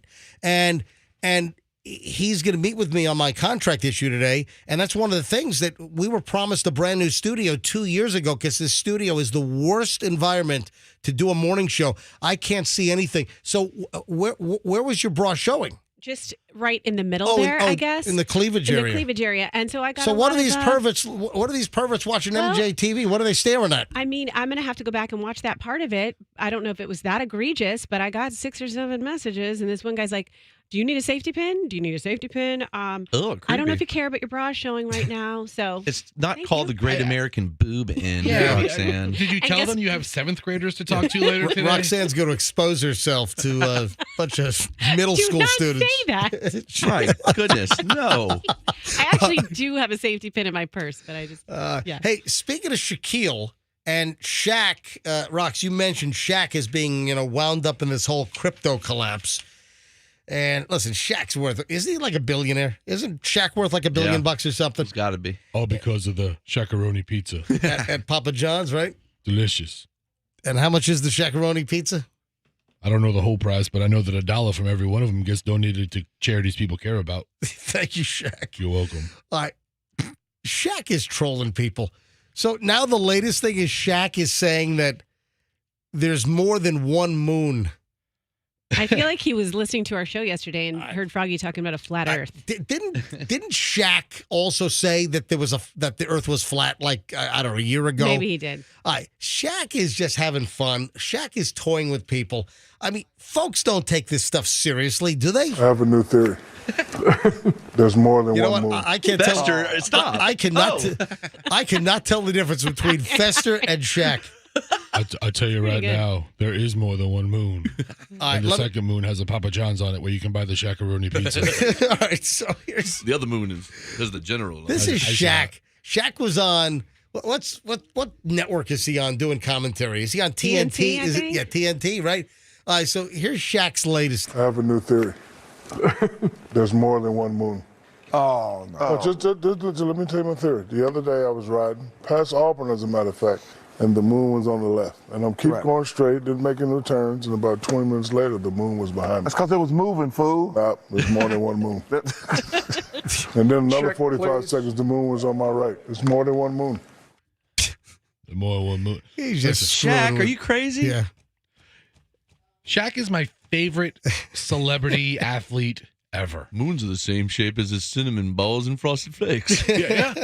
I mean, and they're probably as delicious.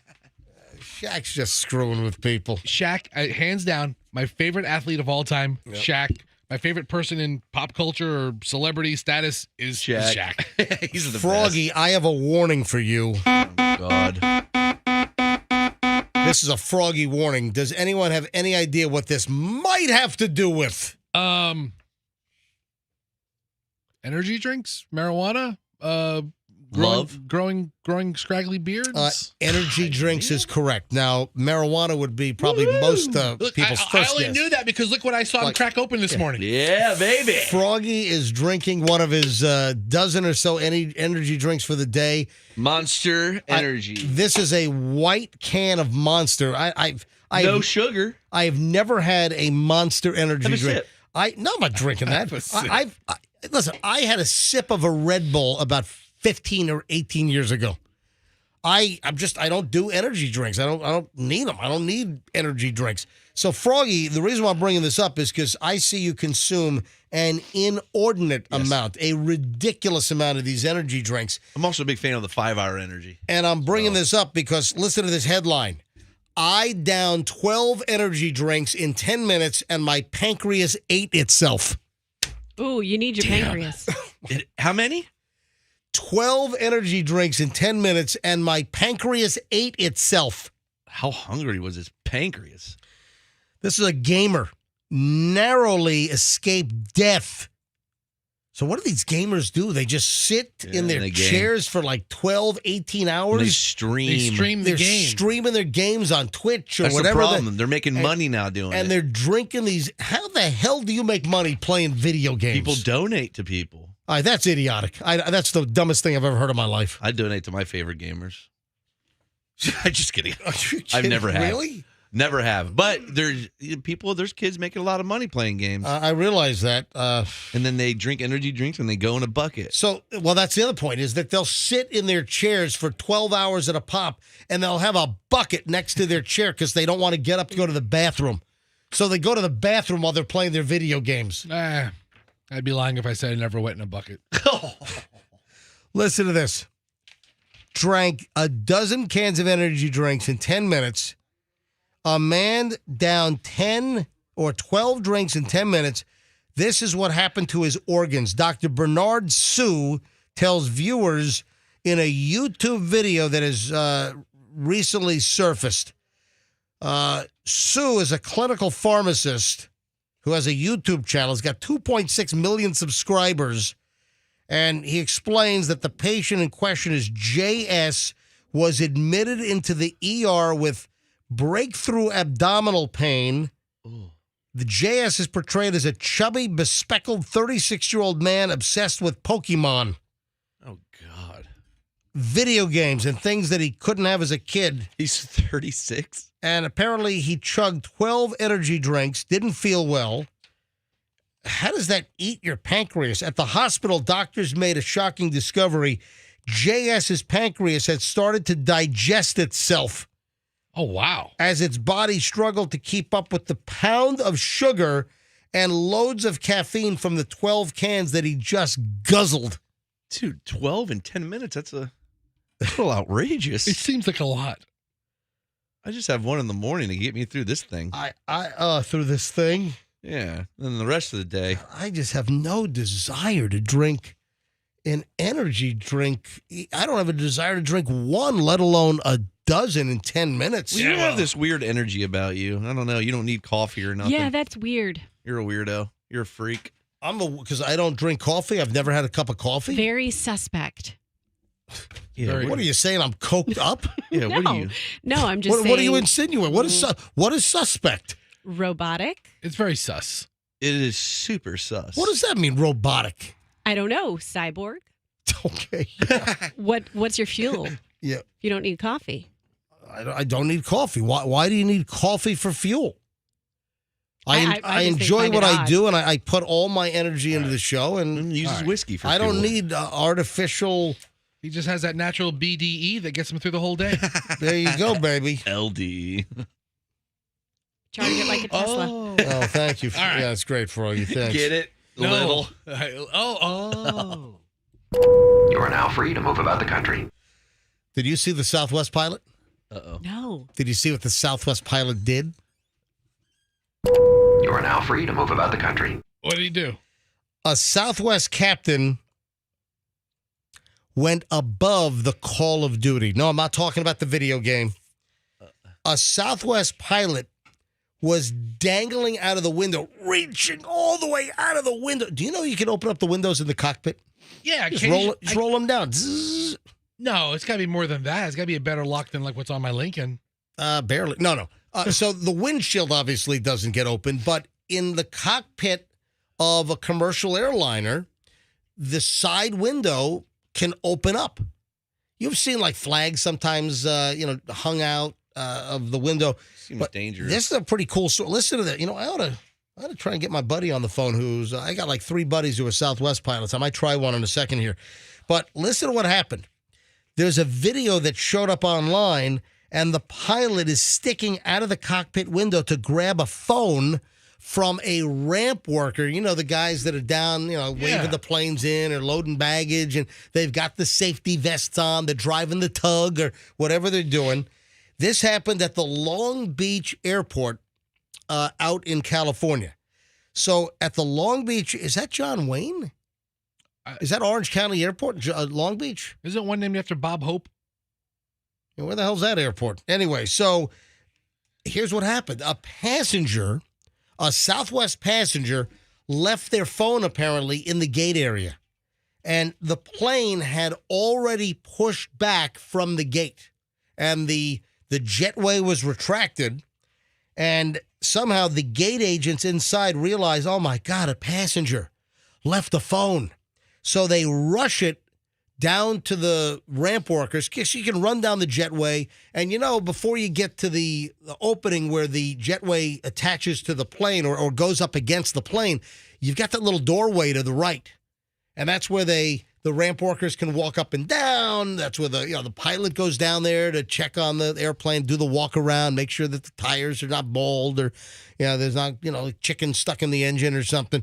So also, when you have a stroller, they carry the stroller down there. So it's that little door. So here's what happened.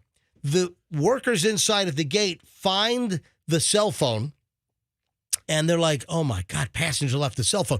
They rush it down. Then the ramp worker is jumping, doing vertical jumps as high as he can. And the captain of the Southwest Boeing 737 is leaning out of the window, extending as far. Go back to the picture. And the video's out there. We'll grab the video. We'll grab the picture. We'll put a link up. We'll get it up at mjmorningshow.com in a bit. We'll put it up in stories that we mentioned. So we'll get the picture, the videos up. We'll put the links up at mjmorningshow.com. Stories we mentioned on the show in just a little bit. But you've got the ramp workers like jumping and reaching up. And then the captain he's up to his waist. He is dangling out of the side window from like his waist up, reaching all the way down to get the cell phone. I mean, that's above and beyond the Call of Duty. I think that's fantastic. Because do you know how that must suck? That you're a passenger. Can you imagine the lost phone panic? Hey, Roxanne, you had lost phone panic this morning in the studio. Hold on. We'll get to that in a minute. But I just thought it was fantastic that this pilot went above and beyond to reach all the way down. I mean, some pilots might just say, hey, screw it. Hey, listen, we're pushing back. We're on the way. And I would have. So this guy, exactly, you don't want Froggy as a pilot for more than one reason. But the pilot half his body is out, and he's dangling down to try to reach and get the cell phone from the ground from the ramp worker. Allegiant wouldn't have done that. They'd be like, Spirit, they would have taken the phone and smashed it on the ground over. They would have ran it over. Frontier guy's like, put it in front of my tire. No, I think the Frontier guys are pretty cool. But I just thought it was great. Hey, let me see if I can get my captain buddy on the phone. Really? What? We need to flex with calling a pilot now? No, I just. Fester. Hey, it might be my friend. He's flexing. It's probably not a friend. You don't know. Doesn't Southwest have like thousands of pilots? Yeah, it might be his friend. No, they got 7. That's like calling somebody in the city that the lottery has won.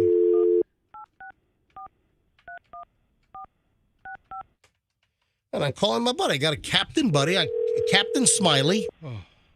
Is the Southwest captain. You mock Roxanne for giving fake names. He says we can try to call him. He says we can try to call him anytime if there's an airplane story. I don't know. He could be flying right now for all I know.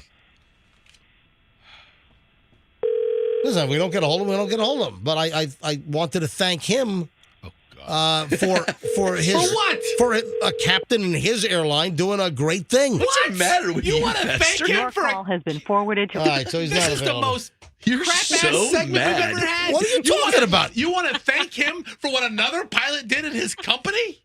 Fester. That's like calling the manager of a Walmart in San Antonio and saying, hey, the greeter in Tampa was just really fantastic. You are now free to move about the country. So Just angry the culture today. they've created at Southwest. But can you imagine that? I can't. You're a passenger. You're flying to your car rental information, everything that you need to know. Everything is in your phone these days. Your whole life's on your phone. And then you're pushing back. And what is that feeling like that you are on an airplane, you're about to take off, and your phone is sitting in the terminal. You know that someone's just, they're panicking, they're going nuts, and oh my, and then, but they did the right thing.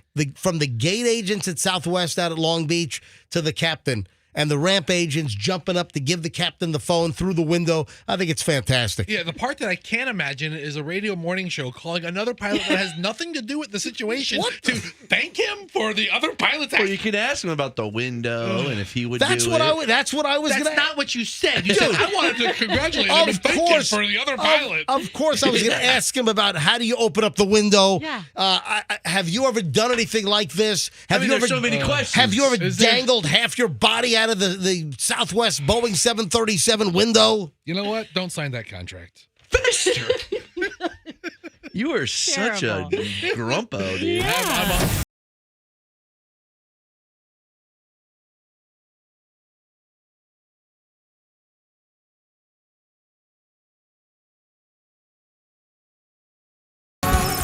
Yep, my contract expires next month, and I got nothing. I don't even know if I'm coming back. I don't know. You have a meeting.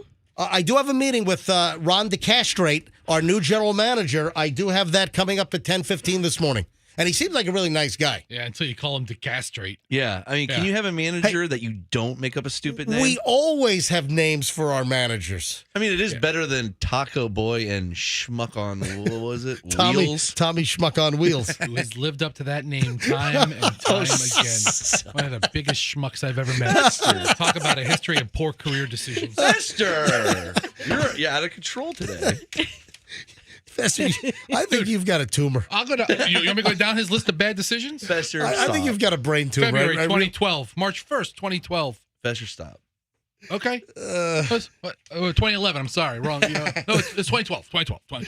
Hey, do we have a Jay Leno update? Oh, yes, we do. All right. All right, Froggy, while I handle the Shaq impression, Froggy is our Jay Leno. It's funny you bring me up. I'm right here. Listen, I like Jay Leno. Jay Leno was burned in his car accident. He was underneath a 1915.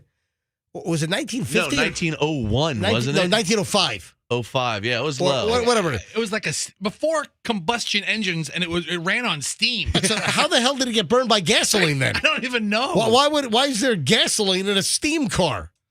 Well, I guess something's got to burn to heat the water to create the steam. It was an insane amount of aftershave I wear. All right, did you see the story though? They've released a picture of Jay Leno. You can't see his face, but there's a picture of Jay Leno in a hyperbaric chamber, bandaged, treating the burns that he suffered apparently on his arms, and his face was burned. It was a 1907 steam car that erupted into flames. How's the car? Is the car... That's probably all he cares about. Yeah, that's probably Jay's first question, How's too. the car? I don't care about my face, my arms. How's the car? Branford Marsalis, bring me some pudding. Dude. Bring me pudding? He's in the hospital. Hey, wait, what else you eat in the hospital? Eat pudding. Anyway, he's in good spirits. He had some skin graft surgery, and I absolutely, totally wish Jay Leno the best, and hopefully he's not, scarred for life. Although he's 72, so it's almost over anyway. Yeah, dude. Oh, my gosh. That's What? awful. What? Hey, 72. I mean, what does he have, another 10 years left? 15 years tops? I don't wish anybody, I don't wish most people death. However, I can't wait for this car auction when he goes. All right, that's uncalled Wait, for. they're going to open a museum? They're going to auction these off. That's going to be epic. Who says they can auction them off? Maybe his family keeps them. Don't joke about giving away my cars. Hey, look, Uncle Jay gave me a 1919 Stanley steamer. I have a rocket motorcycle. It shoots combustion rocket juice out of the back. I'm surprised you haven't died on that, Jay. All right, folks, I'm kind of torn here. I have a story that is the perfect setup for a crotchety old man call. It's like life imitating art. An inappropriate one? I don't remember an inappropriate one. Inappropriate, totally inappropriate. I don't know. Times have changed. Is it gonna get the crotchety old man canceled? Oh, thank God you canceled. It might. Could be a total cancellation job. It's all right. At this point. Tired of him anyway. You know what? I think I might do it. But first, I got to find a winner for the next tablet. We are now giving away the 8 o'clock hour tablet. A Microsoft Surface Pro 8 tablet can be yours right now if you are caller number 1. Caller 1. No, I'm kidding. Don't do that. I'm about to say 105, but Andrew is giving me the death stare. All right, let's go with caller 85. All right, save him 20 phone pickups. All right, caller 85 right now. If you know last hour's winner for the tablet, know the first name, and if you're caller 85, you win the next tablet. $1,349 value. Let's go. 800-990-1047. 800-990-1047. Caller 85 wins the tablet. If you know the previous hour's winner's first name, $1,349. That's the retail value of this Microsoft Surface Pro 8 with the keyboard. Good luck from the MJ Morning Show. Looking for caller number 85 right now. All right, here, and I'll probably do the crotchety call while he's screening. Man, I don't know if this is, all right. What's the story? A 19-year-old drummer for a Jersey Shore heavy metal band called Hellfire. Right. Hellfire. Died after climbing into a dumpster and was compressed by a recycling truck after a night out. Oh. Body was found at a waste facility. Kellen Bischoff, 19, of Manahawkin, New Jersey, was found dead on Saturday around 8:45 a.m. at Total Recycling Facility in Birdsboro, Pennsylvania. Teen drummer played a local band called Hellfire, was reported missing. Apparently, this was after a college party. He must have been liquored up, fell asleep in the dumpster, and boom, he gets collected and compacted. It's a crotchety call. Fire recycling and waste. Oh, thank God you've answered. I'm stuck in one of your dumpsters. In the dumpster? I'm stuck in one of your dumpsters. I was collecting aluminum cans like you hear right now for recycling. You know, I can get 16 cents a pound.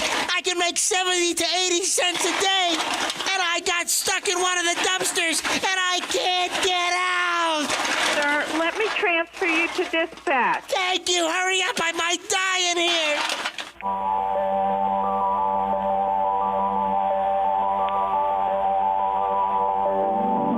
Operations, Frank. Oh, thank God you've answered. Frank, I'm stuck in one of your death trap dumpsters.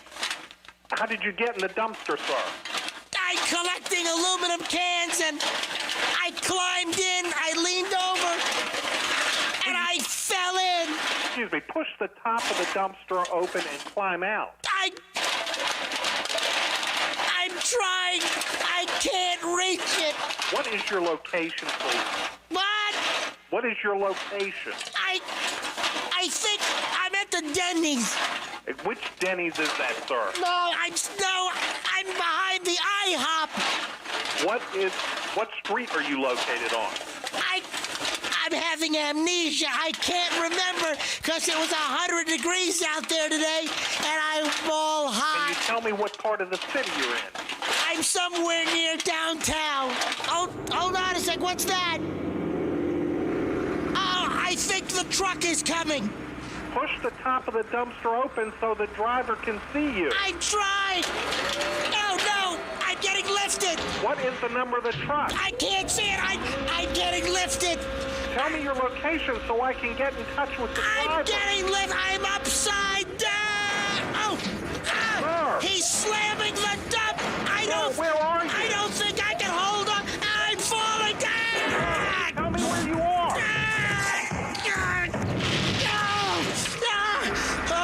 I'm in the dumpster. I was tossed in the back of the truck. I think it stopped. Whoa! Where are you, sir? It's starting to compact. Tell me where you are. I don't know. Oh, my God, come on. Tell me where you are. You've got to climb out of there. He's compacting the load. Try to climb out. I'm right. Attention! Oh my God! What are you doing? Can't move. Getting wedged. Get out of there! I can't. You gotta get out of there! Oh my God!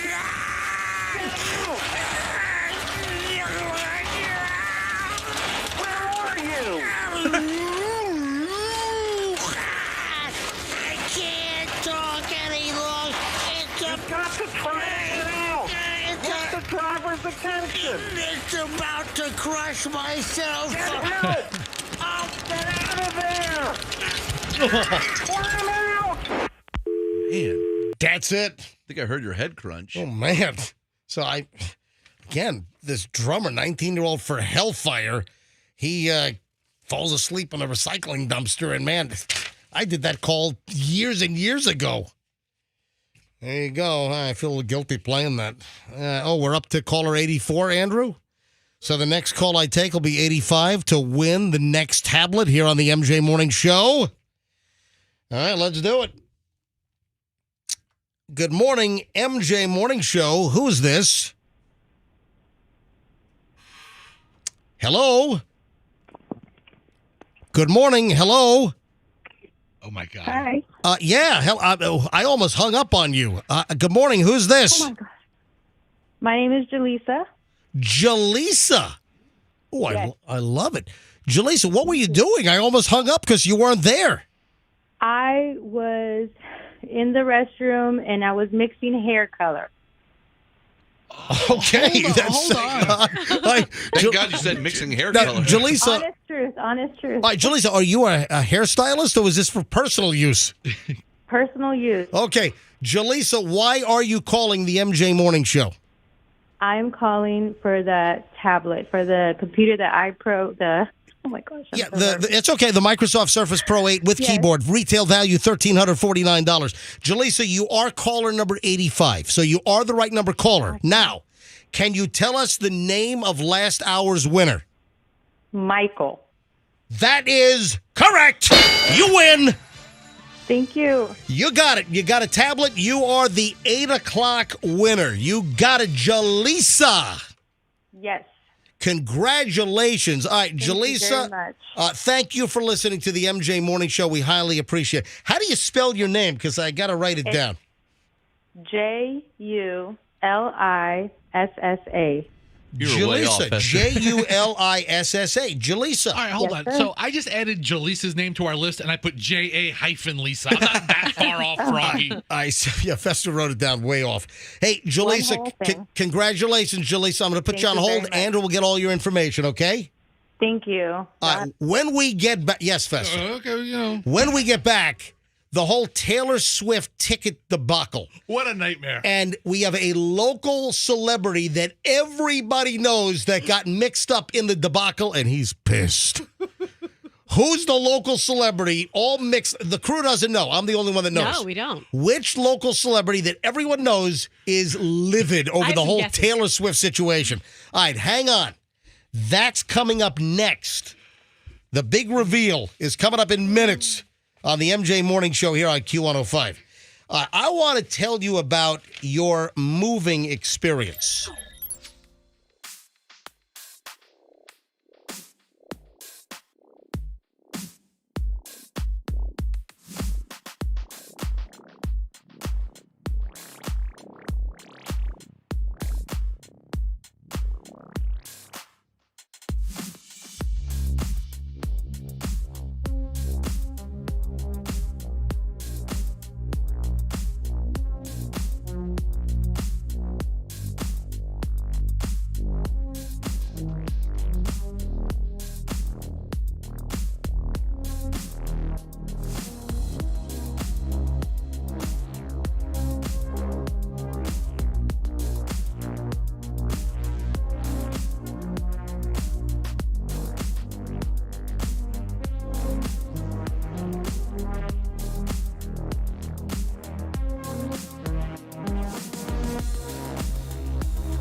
Rolling up on 8:57, MJ and the crew here, and we talked about this early this morning. The phones erupted, and it's been challenging this week doing our typical phone segments because we're very active on the phones with our listeners. Our listeners call all the time, and just trying to weave our questions or our content in with giving away these tablets. It's been a challenge because people are nonstop calling. Like right now, every single line is still ringing for the tablet. And Fester, you made an observation, right? That you're saying that we underestimate the number of people that listen to us other than on an actual conventional radio. The number of people that listen to us on streaming, and like on Echo or Alexa or all those Google Home speaker, whatever. Any other way you listen to our show besides on a conventional radio, I think or an app. But all of them only have a couple of seconds delay, 20 seconds, 30 seconds. Yeah. It's not. Oh, I had a guy call in who just heard your solicit, and he was watching on YouTube, but he scrolled back earlier. So you have to watch. If you're watching on YouTube, you have to watch live. He was behind. But if you click back 3 minutes, you'll perpetually watch it 3 minutes later. The listenership to our show is vastly underestimated because of the number of people that actually listen online, YouTube, watching MJTV. We got to work on that. Because I can't believe the enormity of how many people do listen to this program, and we do appreciate every one of you. All right, 8:58 at the MJ Morning Show. The Taylor Swift thing's a debacle. We're about to cross into the 9 o'clock hour, and we'll give away another tablet, another Microsoft Surface Pro 8 tablet in the 9 o'clock hour. Stand by. The Taylor Swift situation is an absolute train wreck. This morning in the 6 o'clock hour, the phones exploded with just livid, ticked off, angry people. And among the livid, angry, ticked off people that contacted me yesterday, first of all, I got a dozen plus texts from people. Hey, MJ. Hey, Todd. Hey, do you have any connections for Taylor Swift? We couldn't get them. We were online. We did this. I had so many people asking. And, I don't have any connections. Who do you know? Nobody. Well, listen, we give away concert tickets, but we don't have a pile of Taylor Swift tickets at this point, or I don't know if we ever will. One of the people that texted me, and man, I could just feel the seething through the text. You can hear him cackling and giggling in the background. And I teased this all morning long. I said, we've got a high-profile celebrity phone call coming up this morning from somebody who's really ticked off that got all wedged up and crammed into this Taylor Swift, not a Ticketmaster situation, a ticket disaster situation. Ladies and gentlemen, what was that? Embroiled in it. Oh, yeah. Ladies and gentlemen, from ABC Action News, Chief Meteorologist Dennis Phillips. Jay. How you doing? Listen, I'm glad we're not talking about hurricanes and tropical storms, but we're talking about another storm, and this is the Category 5 cluster frig that you were dealing with the Taylor Swift deal, right? Yeah. You know what? I really miss the days when I could line up at Kmart or JCPenney's and just know that I'm going to get tickets to something. Because honestly, think about that. If you really wanted some tickets to a concert, you could go out there 2 days in advance and you knew you were going to get those tickets. But now, you don't know. You either get a pre-sale code or you don't. You either have a Capital One credit card or you don't. And even if you do, like I said to you when I was texting you yesterday, this is nuts. Because I'm like you. I have a pretty large social media following.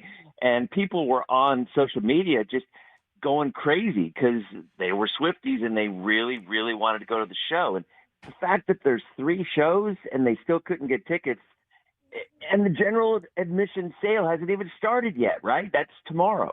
All right. So, wow. How long did you invest in this? I was thinking about that because remember the week of the Super Bowl, they always come out with stories and say, if you were at work, the average employee wasted 8.5 hours on Super Bowl pools and whatnot. And I will tell you, we were on the computer, I'd say probably about 5.5 hours. Oh, my God, Dennis, and wow. and there were people in the newsroom who shall remain nameless who literally were in the queue, and then they got kicked out, and I heard them scream in agony. Oh my God. So this is in the ABC Action News newsroom, and you've got coworkers in the news department that are in the queue. Let me understand this, Dennis. We had callers this morning. We talked about this first thing. The phones ignited. There are so many angry people over this whole Taylor Swift debacle. 3 shows in April. What is it? Thursday, Friday, Saturday at Ray J. Now, with the field configured for seats and the stage, and I think they're even selling tickets behind the stage, they must be putting, what, 75,000 people into the stadium? I mean, they're jamming you figure, though, it's all of Florida. It's the only Florida show. Oh, I know. So, I mean, you have people from Miami. You have people all over coming in. Yeah. So, I mean, right, if that's 75,000, I mean, that's 225,000. I don't know. But again, it just, you can multitask, obviously, and you have a window open or a tab open or whatever. And but there are a lot of Taylor Swift fans. I mean, I work with a lot of women who are in their 20s and 30s, and they are Swifties. And they were... and they weren't really mad as much as they were just devastated. It was yeah. Ticketmaster is now Ticket Disaster, and at least with this Taylor Swift deal. Now, from what I understand, you had to get into a waiting room first before you could even hope, and that people were waiting in the waiting room for hours before they let you beyond the velvet online rope. Yeah, and a lot of time you couldn't even get into the waiting room because you'd get an error code, and you would try to, and like we have 2 Ticketmaster's accounts. I have one and my wife has one, and so we were trying to get in, and you try to get in maybe a quarter of before they go on sale. This was the Cap 1 sale. I didn't get a pre-sale code because I'm sure you're aware. That you could apply for pre-sale codes, as a gazillion people did, and some got them and most didn't. I didn't get one, so I had to wait until the Capital One card won. And yeah, you're in the waiting room, and sometimes while just sitting there on waiting for the queue to pop up, it would just crash on you, and you'd have to go in again. I mean, and then once you're in the queue, immediately it starts out with over 2,000 plus people. And then eventually, and what I was hearing, and this is what I was hearing from a lot of folks on social media, saying they would get to the queue. They would get to the 2,000. They would get, they waited several hours. They would go to try to buy the tickets. They'd select the tickets, and then it would crash, and it would put them right back at 2,000 again. God. So you sent me a screenshot. You took a picture, and you texted this to me, Dennis, yesterday, and it said you are now in the queue, 2,000 plus people ahead of you. Yeah, and we waited. And waited for hours, and then it got down finally where it was time for us to select tickets. And when we got to the select tickets parts, they were all gone. Well, Dennis, how long have you been a Swiftie? I will be honest. My 8-year-old daughter wants to go. She is, and in fact, she has done Taylor Swift karaoke often. So and now she's devastated. Hold on a sec, Dennis. I got to go to the map on the wall here. All right, folks. The percentage of the chance that Dennis Phillips is going to get Taylor Swift tickets, 0% chance. No. Let's go to the 10-day forecast, okay? Hey, you know what? I'm going to try again tomorrow. I mean, you know what? Hey, what I was saying before, I mean, I'm not even joking. It seems to me like there could be a way that they could have a dual sale. Like, because remember, back in the day, you guys know this, you used to stand in line outside. Yeah. I mean, if you wanted to go to a concert and you really wanted to go, it's like Black Friday sales. You could sit out there for 2 days. If you really wanted front row or you really wanted to go, you'd do it. And it seems to me, why can't they do it both ways? Why can't they have the online sales? Because we all know a lot of those tickets go to bots and go to brokers. Yep. So why don't they have a deal where you can do one or the other? You can either go online, or you could at 10 a.m. on whatever day, buy them in person and allocate a certain number of those for in person. Because at least those people, if they really, really, really wanted to go to a concert, could do it. I mean, to me, it's one of the few times in the history of the world that you could go back in time and go more old school, and it might be a more effective way of doing something. I'll tell you what, on a lot of cell phone calls that we get, the old analog phones at home are better than the cell phones, and even the old analog cell phones before we went digital sound better on the air. Anyway, hey, let me give out the number here, because folks, I want to hear your pain. I want to hear what happened. If you got messed up in the whole Ticketmaster ticket disaster with Taylor Swift, I want to hear your story. Tell us what happened. 800-990-1047. Let's go to phones. Andrew, screen away, please. Tell us your Taylor Swift ticket story and your attempt to get the tickets. 800, let us feel your frustration. Let us try to soothe you, or maybe this is some therapeutic. I'll be Dr. Melfi. What do you think? What do you think, Tony? I think you can help out a lot of people here, Dr. Melfi. By the way, I am kind of attracted to you. Can we have sex on your desk? Stop it. Will you stop? Froggy. Sorry. 800-990-1047 is how you get in if you want to talk about the Taylor Swift mess. Hey, Dennis, we're on the phone with Dennis Phillips, chief meteorologist, ABC Action News. And Dennis, I felt your anger and frustration in the text that you sent me yesterday. I mean, I think, did you crack the screen by any chance while you were texting this to me? You're not embellishing at all. Not at all. No, I mean, like I said, it's first world problems. I'm the first to admit it. I mean, we tried like everybody else, and we didn't get them. And we might tomorrow. We might tomorrow for the general admission sale. I think they're around 10 o'clock in the morning. So, but I would suggest to people, the folks who are trying to get it. I mean, I've been Googling it. I've been actually doing research on the best way to try to get through these queues, and it's just a crapshoot. Dennis, I mean, it just is. Dennis, do you know who Jonathan Scrametti is? I do not. Listen, I didn't expect you would. It's not a trick question. It's not like, oh, you dummy, you don't know who Jonathan Scrametti is. Jonathan Scrametti is the Attorney General for Tennessee, and they're launching a full-blown investigation of Ticketmaster and Taylor Swift and this whole deal.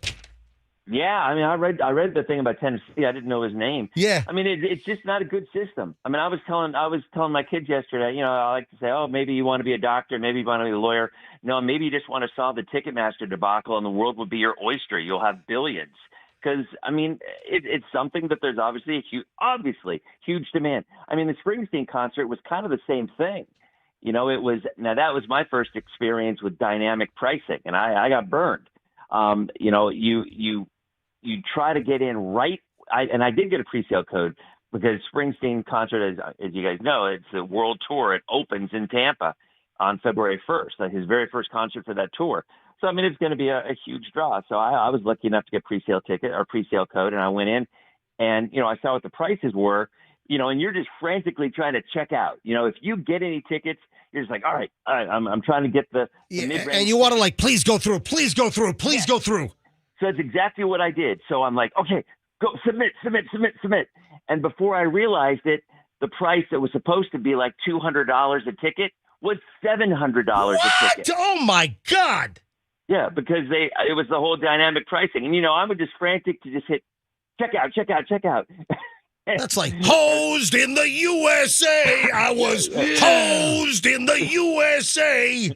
We need a I looked Ticketmaster at union. the final cost. I'm like, what? Yeah. So, yeah, I mean, and that's a big thing, too. Now, I don't know if I'd never made it to that part, so I don't know if Taylor Swift, if it was dynamic pricing or not with Ticketmaster. Now, this is the Eras Tour, and, right, ERAS, Eras Tour. And, again, I'm sure StubHub and these ticket resellers have ended up with just a ton of these tickets. They just seem to have ways to just grab tons of inventory, and they're using computer programs and bots, and who the heck knows. Hey, Dennis, I wish you the best. Good luck with the general admission sale, I guess, for Taylor Swift tomorrow.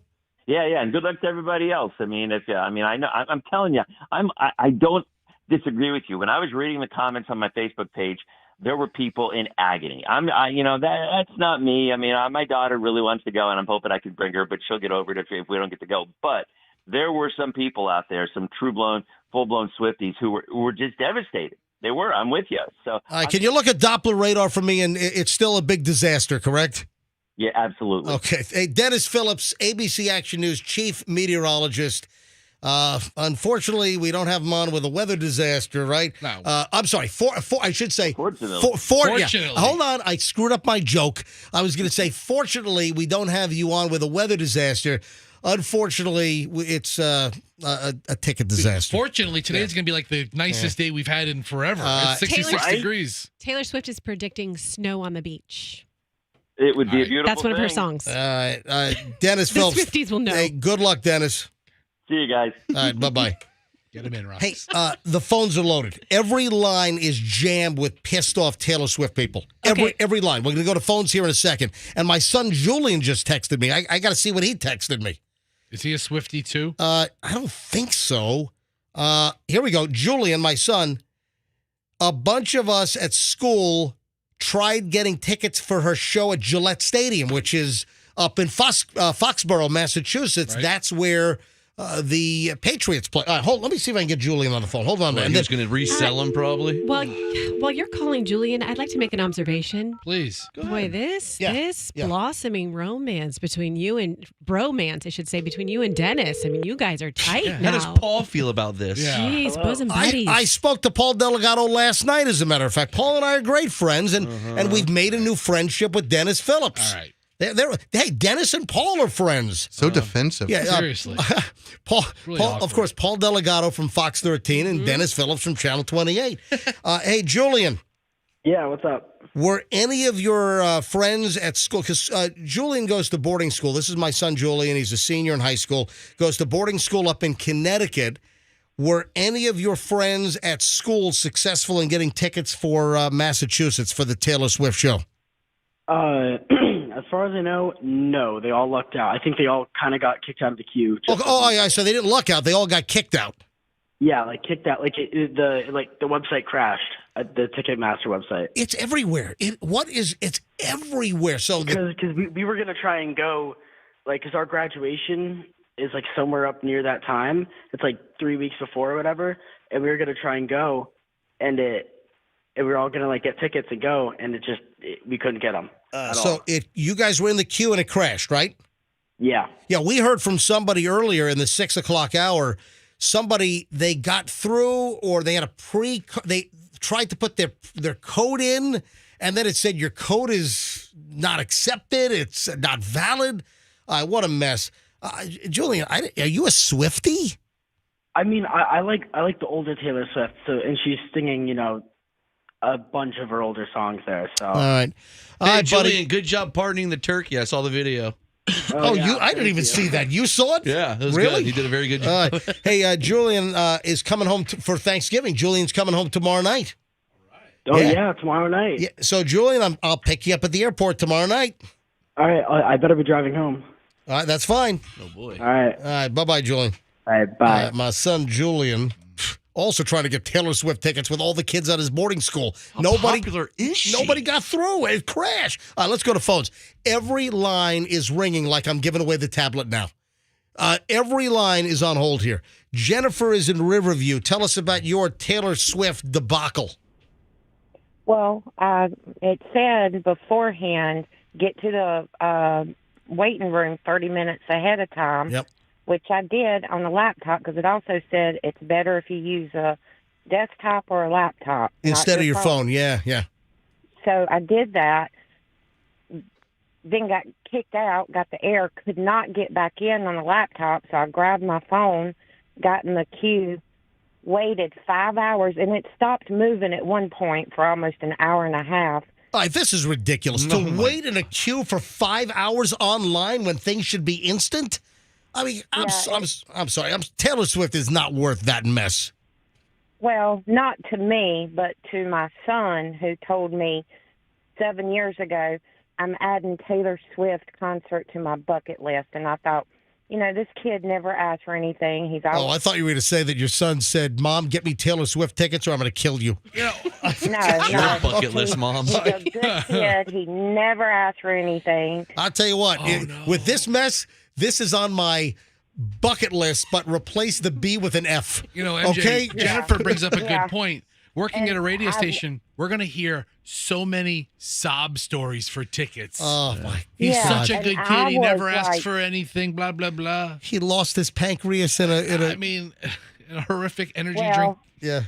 I really wanted to do it for him, so I made myself a promise if we were ever in the position to do it, that I'm I'd do so it. sorry. And I was just so tore up, kept waiting, and finally I got in. Oh. But the cheapest seats left were like $150 each, way up in the nosebleed section. But I got them. Oh, you I got 'em. 2 of them. All right. I did. But none of his friends from Tampa Catholic were able to get any. Holy Go moly. Crusaders. Yeah, Jennifer, thank you. Thank you for the call, Jennifer, and thanks for phoning in. MJ, should we Thank tell the you. listeners Thanks. what What? we have? Go ahead. 20 pairs of Taylor Swift tickets. We got them. No, we don't. Don't say that. Just kidding. People will kill you.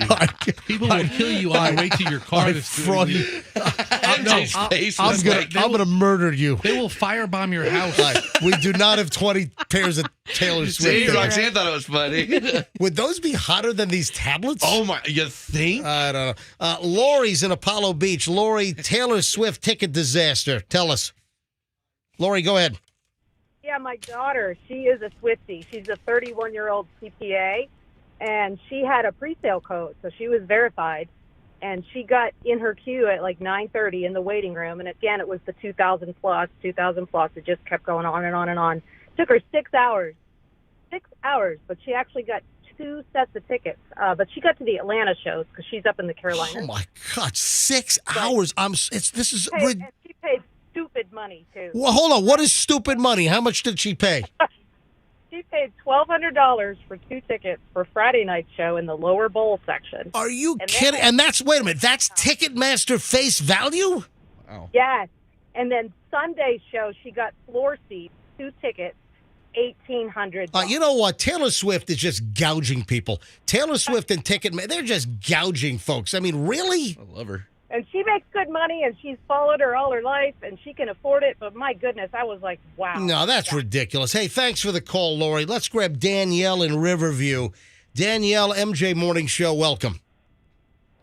Hey, good morning. All right, tell us about your Taylor Swift ticket debacle. Yeah, so also pre-sale verified and sat in the waiting room for, I don't know, for forever. 2,000 plus people. Got kicked out, had to go back, start over, didn't get any tickets. And then I also tried the Capital One sale. Same thing. I kept. What's in your wallet? Not Taylor Swift tickets. Nothing. Yeah. I tried to get. Did you get anything, Danielle, or you left empty-handed? Oh, empty-handed for sure. On the Capital One pre-sale, I was able to get in and select tickets, but every time I would get them into my cart, it would kick me back to the queue. Daniel, I'm sorry to hear it. And Daniel, you're a Swiftie? No, my daughter, 16-year-old. Yeah, I got it. This was all for her. Oh, geez, and you let her down. She hates you now. I know, right? And it was her birthday, her 16th Oh, birthday. my I'm like, God. and now she's like, gosh, Mom, you can't make anything happen. Oh, gee, I'm sorry, Daniel. All right, Daniel, thanks for listening. No worries. Have a good one. All right, Victor's in Brandon. Victor, MJ Morning Show. Hi. How you doing today? We're fine. The Swifties, though, they're about to, throw themselves in front of a bus. Go ahead. In front of Taylor Swift's tour bus. All right, go ahead, Victor. What I was saying is, like, for the Iron Maiden show 2 weeks ago, what they do is 2 weeks before the show, they open up more tickets just to screw over all the scalpers. They wanted $800, $600 for floor tickets. You wait 2 weeks before the show, they'll release 4,000 more tickets. Wow, yeah. And you get them for $140. There you go. Because they actually care about their fans. Thank you. Yeah, you know what? It does, Victor, good call. And you know what? I don't know that Taylor Swift is taking a page from what Iron Maiden said. It just sounds like it sounds like greed, utter, total, complete greed meets total incompetence. Well, she's got to do her private plane trips. Yeah, whatever. All right. Remember that. 2 more calls. I got to take a break. And we got the tablet. Folks, we're giving away. I hope people aren't in the queue in the waiting room for the MJ Morning Show tablet and get kicked out. Hang on. 2 more calls here. Then we got to take a quick break. And then the final segment's coming up. And then we're giving away our final tablet of the day. Our 4 tablet is coming up. Mia is in Land O' Lakes. Hello, Mia. Hey, Mia, what's the story with you and Taylor Swift? So, me and my best friend Alex, we've been best friends our whole life since she was in her mom's belly. I'm a year older than her. And How old are you, Mia? I am 17 and she is 16. Okay, go ahead. And we couldn't get the pre-sale code. She's on tour right now for her brother's music, so she was trying to do the tickets on her computer. And while she's on her tour bus, while she's in her little van, and me and her on the phone the whole time, she's trying to get multiple dates because we were trying to take our moms to the concert too, and then we tried to get floor seats. She had two sets of 4 tickets in her cart for the Thursday show.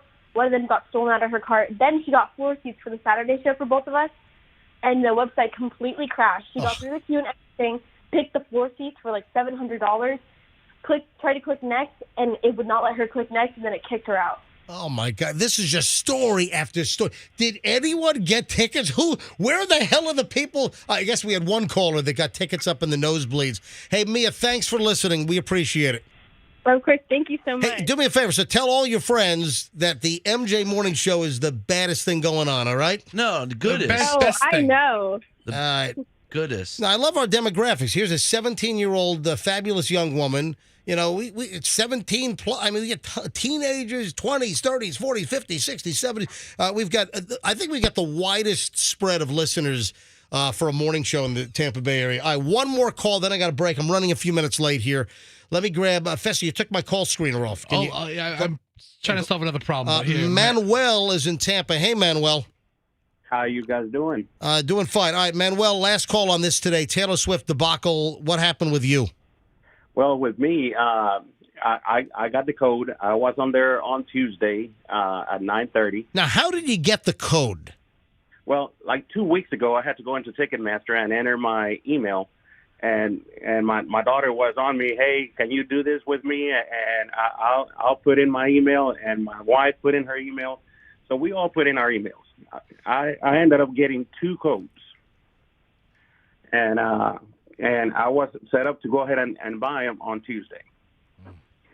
And then I waited, let's see, it really wasn't very long, like everybody's saying. I know it came to a point that... How long were you in the waiting room? In the waiting room, before Ticketmaster went down, I was there like about 2 hours. Okay, and then were you able to put the tickets in your basket, in your cart, and check out? I was, but whenever I went to check out, my problem was that my bank was not allowing me to purchase that much. They sent me an email and sent me a text that that somebody was trying to do a fraudulent. All right, did you get around that? Did you finally get tickets? With 1 minute left, I was able to buy floor tickets next to the stage. Whoa!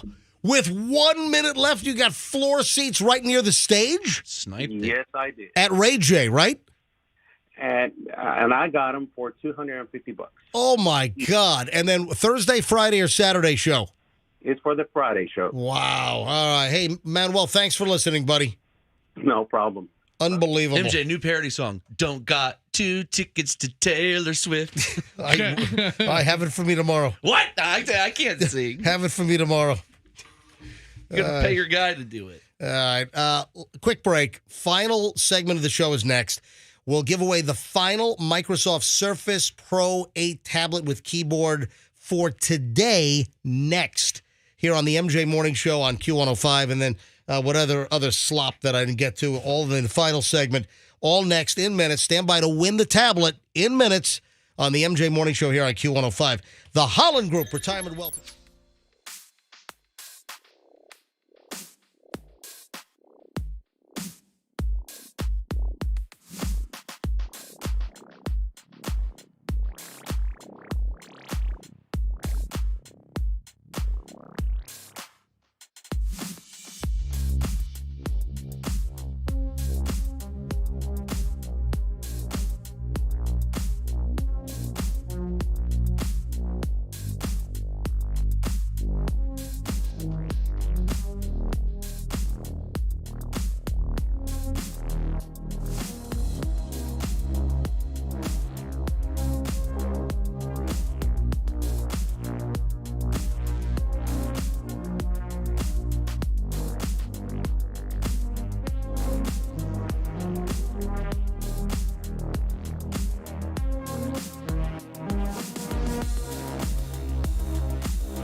Great song. Just an awful, awful episode of Seinfeld.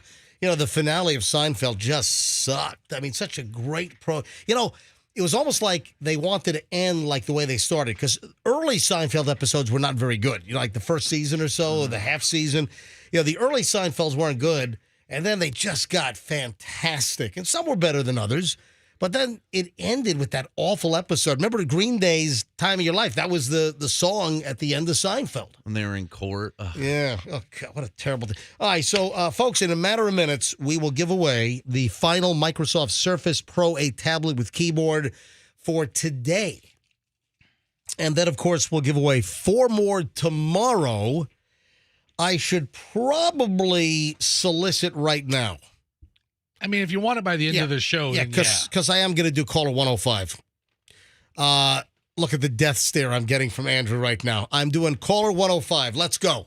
To win the Microsoft Surface Pro 8 tablet, caller number 105, or maybe I should take caller 104.7. All right, so caller 105, Q105, but we are 104.7 FM. We'll take caller number 105 right now, 800-990-1047, 800-990-1047 is how you get in. Folks are asking me about my contract, and I have not re-signed. My contract expires next month. I do have a meeting with our brand new general manager, and his name is Ron. His last name is DeCastro, but I think that we're going to nickname him DeCastrate. Yeah, it's going to be the first part of the negotiation is you keep my name out your mouth. was that like That's Will Smith? Will Smith, yeah. You keep my wife.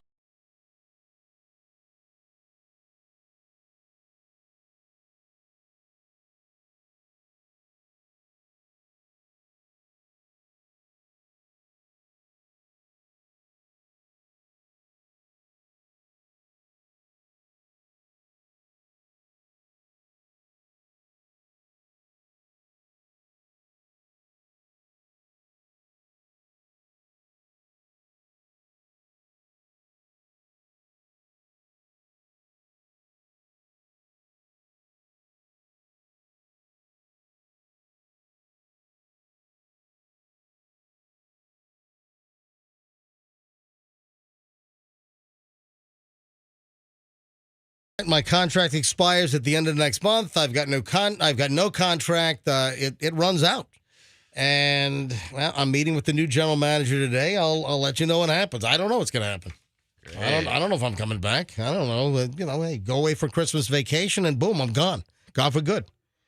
Hey, it's been a great 2 years. It's like a pop-up morning show, like a pop-up store at the mall or something. You're like a Spirit Halloween or store. in Soho in Manhattan, a little pop-up store. Yeah, go ahead. No, it's like a Spirit Halloween store. You just show up for the season. There you go. It's like a spirit. Look at that. All right, so I'll let you know. I'll bring you up to speed tomorrow. Hey, Chloe sent me a message on WhatsApp, and she's like, I'm weak at all the comments about your shirt from your live stream. I'm weak. What is that, some sort of lingo? Like she thinks it's cool. hilarious? Yeah. Well, it's my Instagram from yesterday. Oh, when you were drunk. All right, first of all, I was not drunk. Some people think I was drunk. I had to defend myself. Alcoholics think you were drunk. Guys, I was, listen. I would like to say that you should say you were drunk versus what the other options might be. A couple of nights ago, I did an Instagram Live to promote the fact that the next morning we're giving away the Microsoft Surface tablets. And it was at the end of the day. I'd done the morning show. I had prepped for the afternoon show. I did my afternoon show. And I think I walked the dogs. I think I'd walked the dogs already. Wow. And I did a live stream. And people thought I was drunk. I was a little disheveled. Just left for a long day. Well, my shirt was inside out. And people saw the label sticking out. Like the label was on the shoulder area. So the white label sticking up. I wasn't drunk. I wasn't under the influence of anything. And people think that hey, listen, if you want to take a look, go to my Instagram. Go to Certified MJ Radio. That's Certified MJ Radio. And take a look at the video. It's a couple of tiles back, a couple of posts back on my Certified MJ Radio Instagram. And I'm telling you, folks, I swear I was not drunk. All right, take a look at the thing. What were you? What? What were you? I must have just been tired. End of the day, I thought I was fine. I don't know. So Chloe's making fun of me as well. All right, hey, give me a follow. While you're on my Instagram, Certified MJ Radio, give me a follow. Hey, Andrew, do me a favor. Andrew, what number are you up to right now? What number caller? 68. Okay, all right, you got to go quickly here. But wait a second. Hang on. So we accidentally, for those listening on the stream, we accidentally went to commercial break early, like at 9:21. So do we know what happened? I mean, everything should be caught up now, right? Everything's caught up now, but you hit a button or something. I didn't hit anything. So what happens with MJTV? Does MJTV go to break, or MJTV did not go to break? TV was not affected. Okay, so MJTV. All right, so if you missed part of the show when it sounded like we just got cut off about 20 minutes ago, you can go watch MJTV and see what you missed on mjmorningshow.com. Click MJTV. All right, Andrew is up to probably in the 70s now. We're trying to get to caller 105 to give away the tablet, and that'll be the last thing we do in minutes here on the MJ Morning Show. All right, this sucks. Can you imagine that you order Levi's jeans online and your package comes and you get a bunch of potatoes? That's a joke? Where do they buy the Levi's from? Oh, my God. They buy it from Levi's.com. Nope. Online, somebody bought Levi's jeans through something called Depop. D-E-P-O-P. What is that? Go do a Google for Depop. D-E what? Oh, I'm sorry. It wasn't potatoes. They got a whole bag. They got onions. Ew. Oh, onion wash jeans. Yeah. I thought it was potatoes. No, they got onions. All right, so it's a used clothes app. Is that what it is? Buy and sell clothes. Onions it's worse. Depop. Buy and sell clothes. Fester just found the app. So they order a pair of Levi's, and they get a bag full of onions. My God. Oh, disgusting. Slice them really thin so they evaporate in the sauce. That's the garlic. That's in Goodfellas, he's slicing the garlic with the razor blade, Razor blade. 104. All right. Here we go. All right. Folks, we are up to 104. Andrew is screened to caller 104. That means the next line I select is 105. And Andrew, that's going to be line 5 or 6. Which one am I taking? All right, I'm taking line 5. Here we go. This is caller 105. Hi, good morning, MJ Morning Show. Hello. Hello, this is Chandler. Good morning. Who's this? Chandler? Taylor, is it Taylor, Taylor? Yeah, Chandler. Oh, like Chandler from Friends. Yeah. Bing. Yeah, Bing. Please tell us you're not on any painkillers right now. Exactly. He said Chandler. Bing. All right. He's never heard that before. No, he said it. I know. All right, Chandler, why are you calling the MJ Morning Show right now? I'm calling to win the laptop. Yes, you are. The Surface Pro. And Chandler, can you tell us last hour's winner's first name? I know the first name. It was Jaleesa. Say it again. He said it. No. Say it again. Just say it one more time. Jaleesa. Okay. That's good enough for me. Chandler, you got it. You won. Awesome. Thank you. Dude, you've got a beautiful Microsoft Surface Pro 8 tablet with the keyboard. Retail value, $1,349. I'm inscribing your name on my chart. Chandler is the winner of the final Surface Pro for today. So you know what that means, folks. For the 6 a.m. giveaway tomorrow, you got to know that Chandler just won. So we'll start again tomorrow. 6 o'clock, 7 o'clock, 8 o'clock, and 9 o'clock hours tomorrow. We'll give away another 4 Microsoft Surface Pro 8 tablets. Thanks to our buddy Don the IT Guy, dontheitguy.com, for helping to facilitate these. Chandler, how long have you been trying to win the Surface Pro this week? All week long. Well, dude, it is paid off. Congrats. All right, Chandler, thanks, buddy. I'm going to put you on hold, and we'll get all your information. Don't hang up. Okay. All right, buddy, thanks. Look at that. Chandler. The name is Chandler, Chandler. I'll tell you right now. Yep. Tomorrow, if the 4 winners are named Ross, Rachel, Phoebe, and Monica, I quit. I am quitting. I'm out. All right. Final words in just a second. Let me just talk about a couple of our great sponsors here on the MJ Morning Show. Zero Res. Tell you what. Hey, if you get your Surface Pro all munged up, call Zero Res. They'll clean it with ZR water. All kidding aside, folks, when your carpets need to be cleaned, they need to be done right. When your carpets need to be cleaned the best they can, when you want the best carpet cleaning available, bar none, you want Zero Res. Holidays are coming up. Get your house looking nice.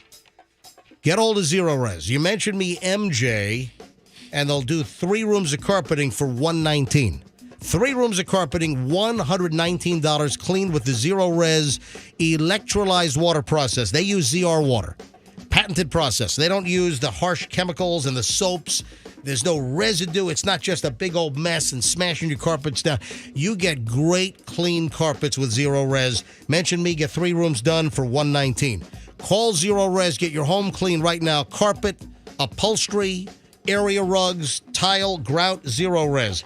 813-375-9960. Mention me, MJ. Get the deal. Easily schedule online at ZeroResTampaBay.com. That's ZeroResTampaBay.com. And finally here, folks, if you're making a move, don't make the wrong move. You want to make the smooth move, and that's going to be with Two College Brothers Moving and Storage. People love them. I'm getting emails all the time. Hey, MJ, I heard about Two College Brothers Moving on your show. We use them. I couldn't ask for a better move. I'm getting great testimonials from you, the MJ Morning Show listener. So if you need to move, or your kids need to move, friends, relatives, coworkers, neighbors, listen, friends don't let friends get a bad mover, especially when you know the secret now, and it's Two College Brothers. You have the others, then you have Two College Brothers. They're careful. They'll give you flat rate pricing. They honor all of their quotes. Two College Brothers. And again, if you mention me, MJ, when you call Two College Brothers, mention me, MJ, and they'll drop off a whole stack of free moving boxes at your house, at your front door for your move. TwoCollegeBrothers.com. That's TwoCollegeBrothers.com. And tell them that MJ sent you. All right. Sorry to all the Taylor Swift folks that are pulling their hair out. Any last words, Roxanne? You're on the way to a Great American Teach-In. I am. I'm excited to go do that. And then make sure your bra's not showing like earlier today on MJTV. I pinned it. I have a safety pin with me. All right. And we need to have like a 2-minute meeting before your meeting with Rondi. The new general manager, Ron DeCastrate? Yes. Okay. Why? Why do we have to have a meeting? Just like vacations and get-togethers and stuff like that. We don't need Schedules, that. Calendar meeting after the show. Okay. Takes 2 minutes. Anything else, Froggy Fester? No. Have a good one. We need to have a meeting, 2 minutes, calendar stuff. Bye. Folks, MJMorningshow.com, and let's be careful out there.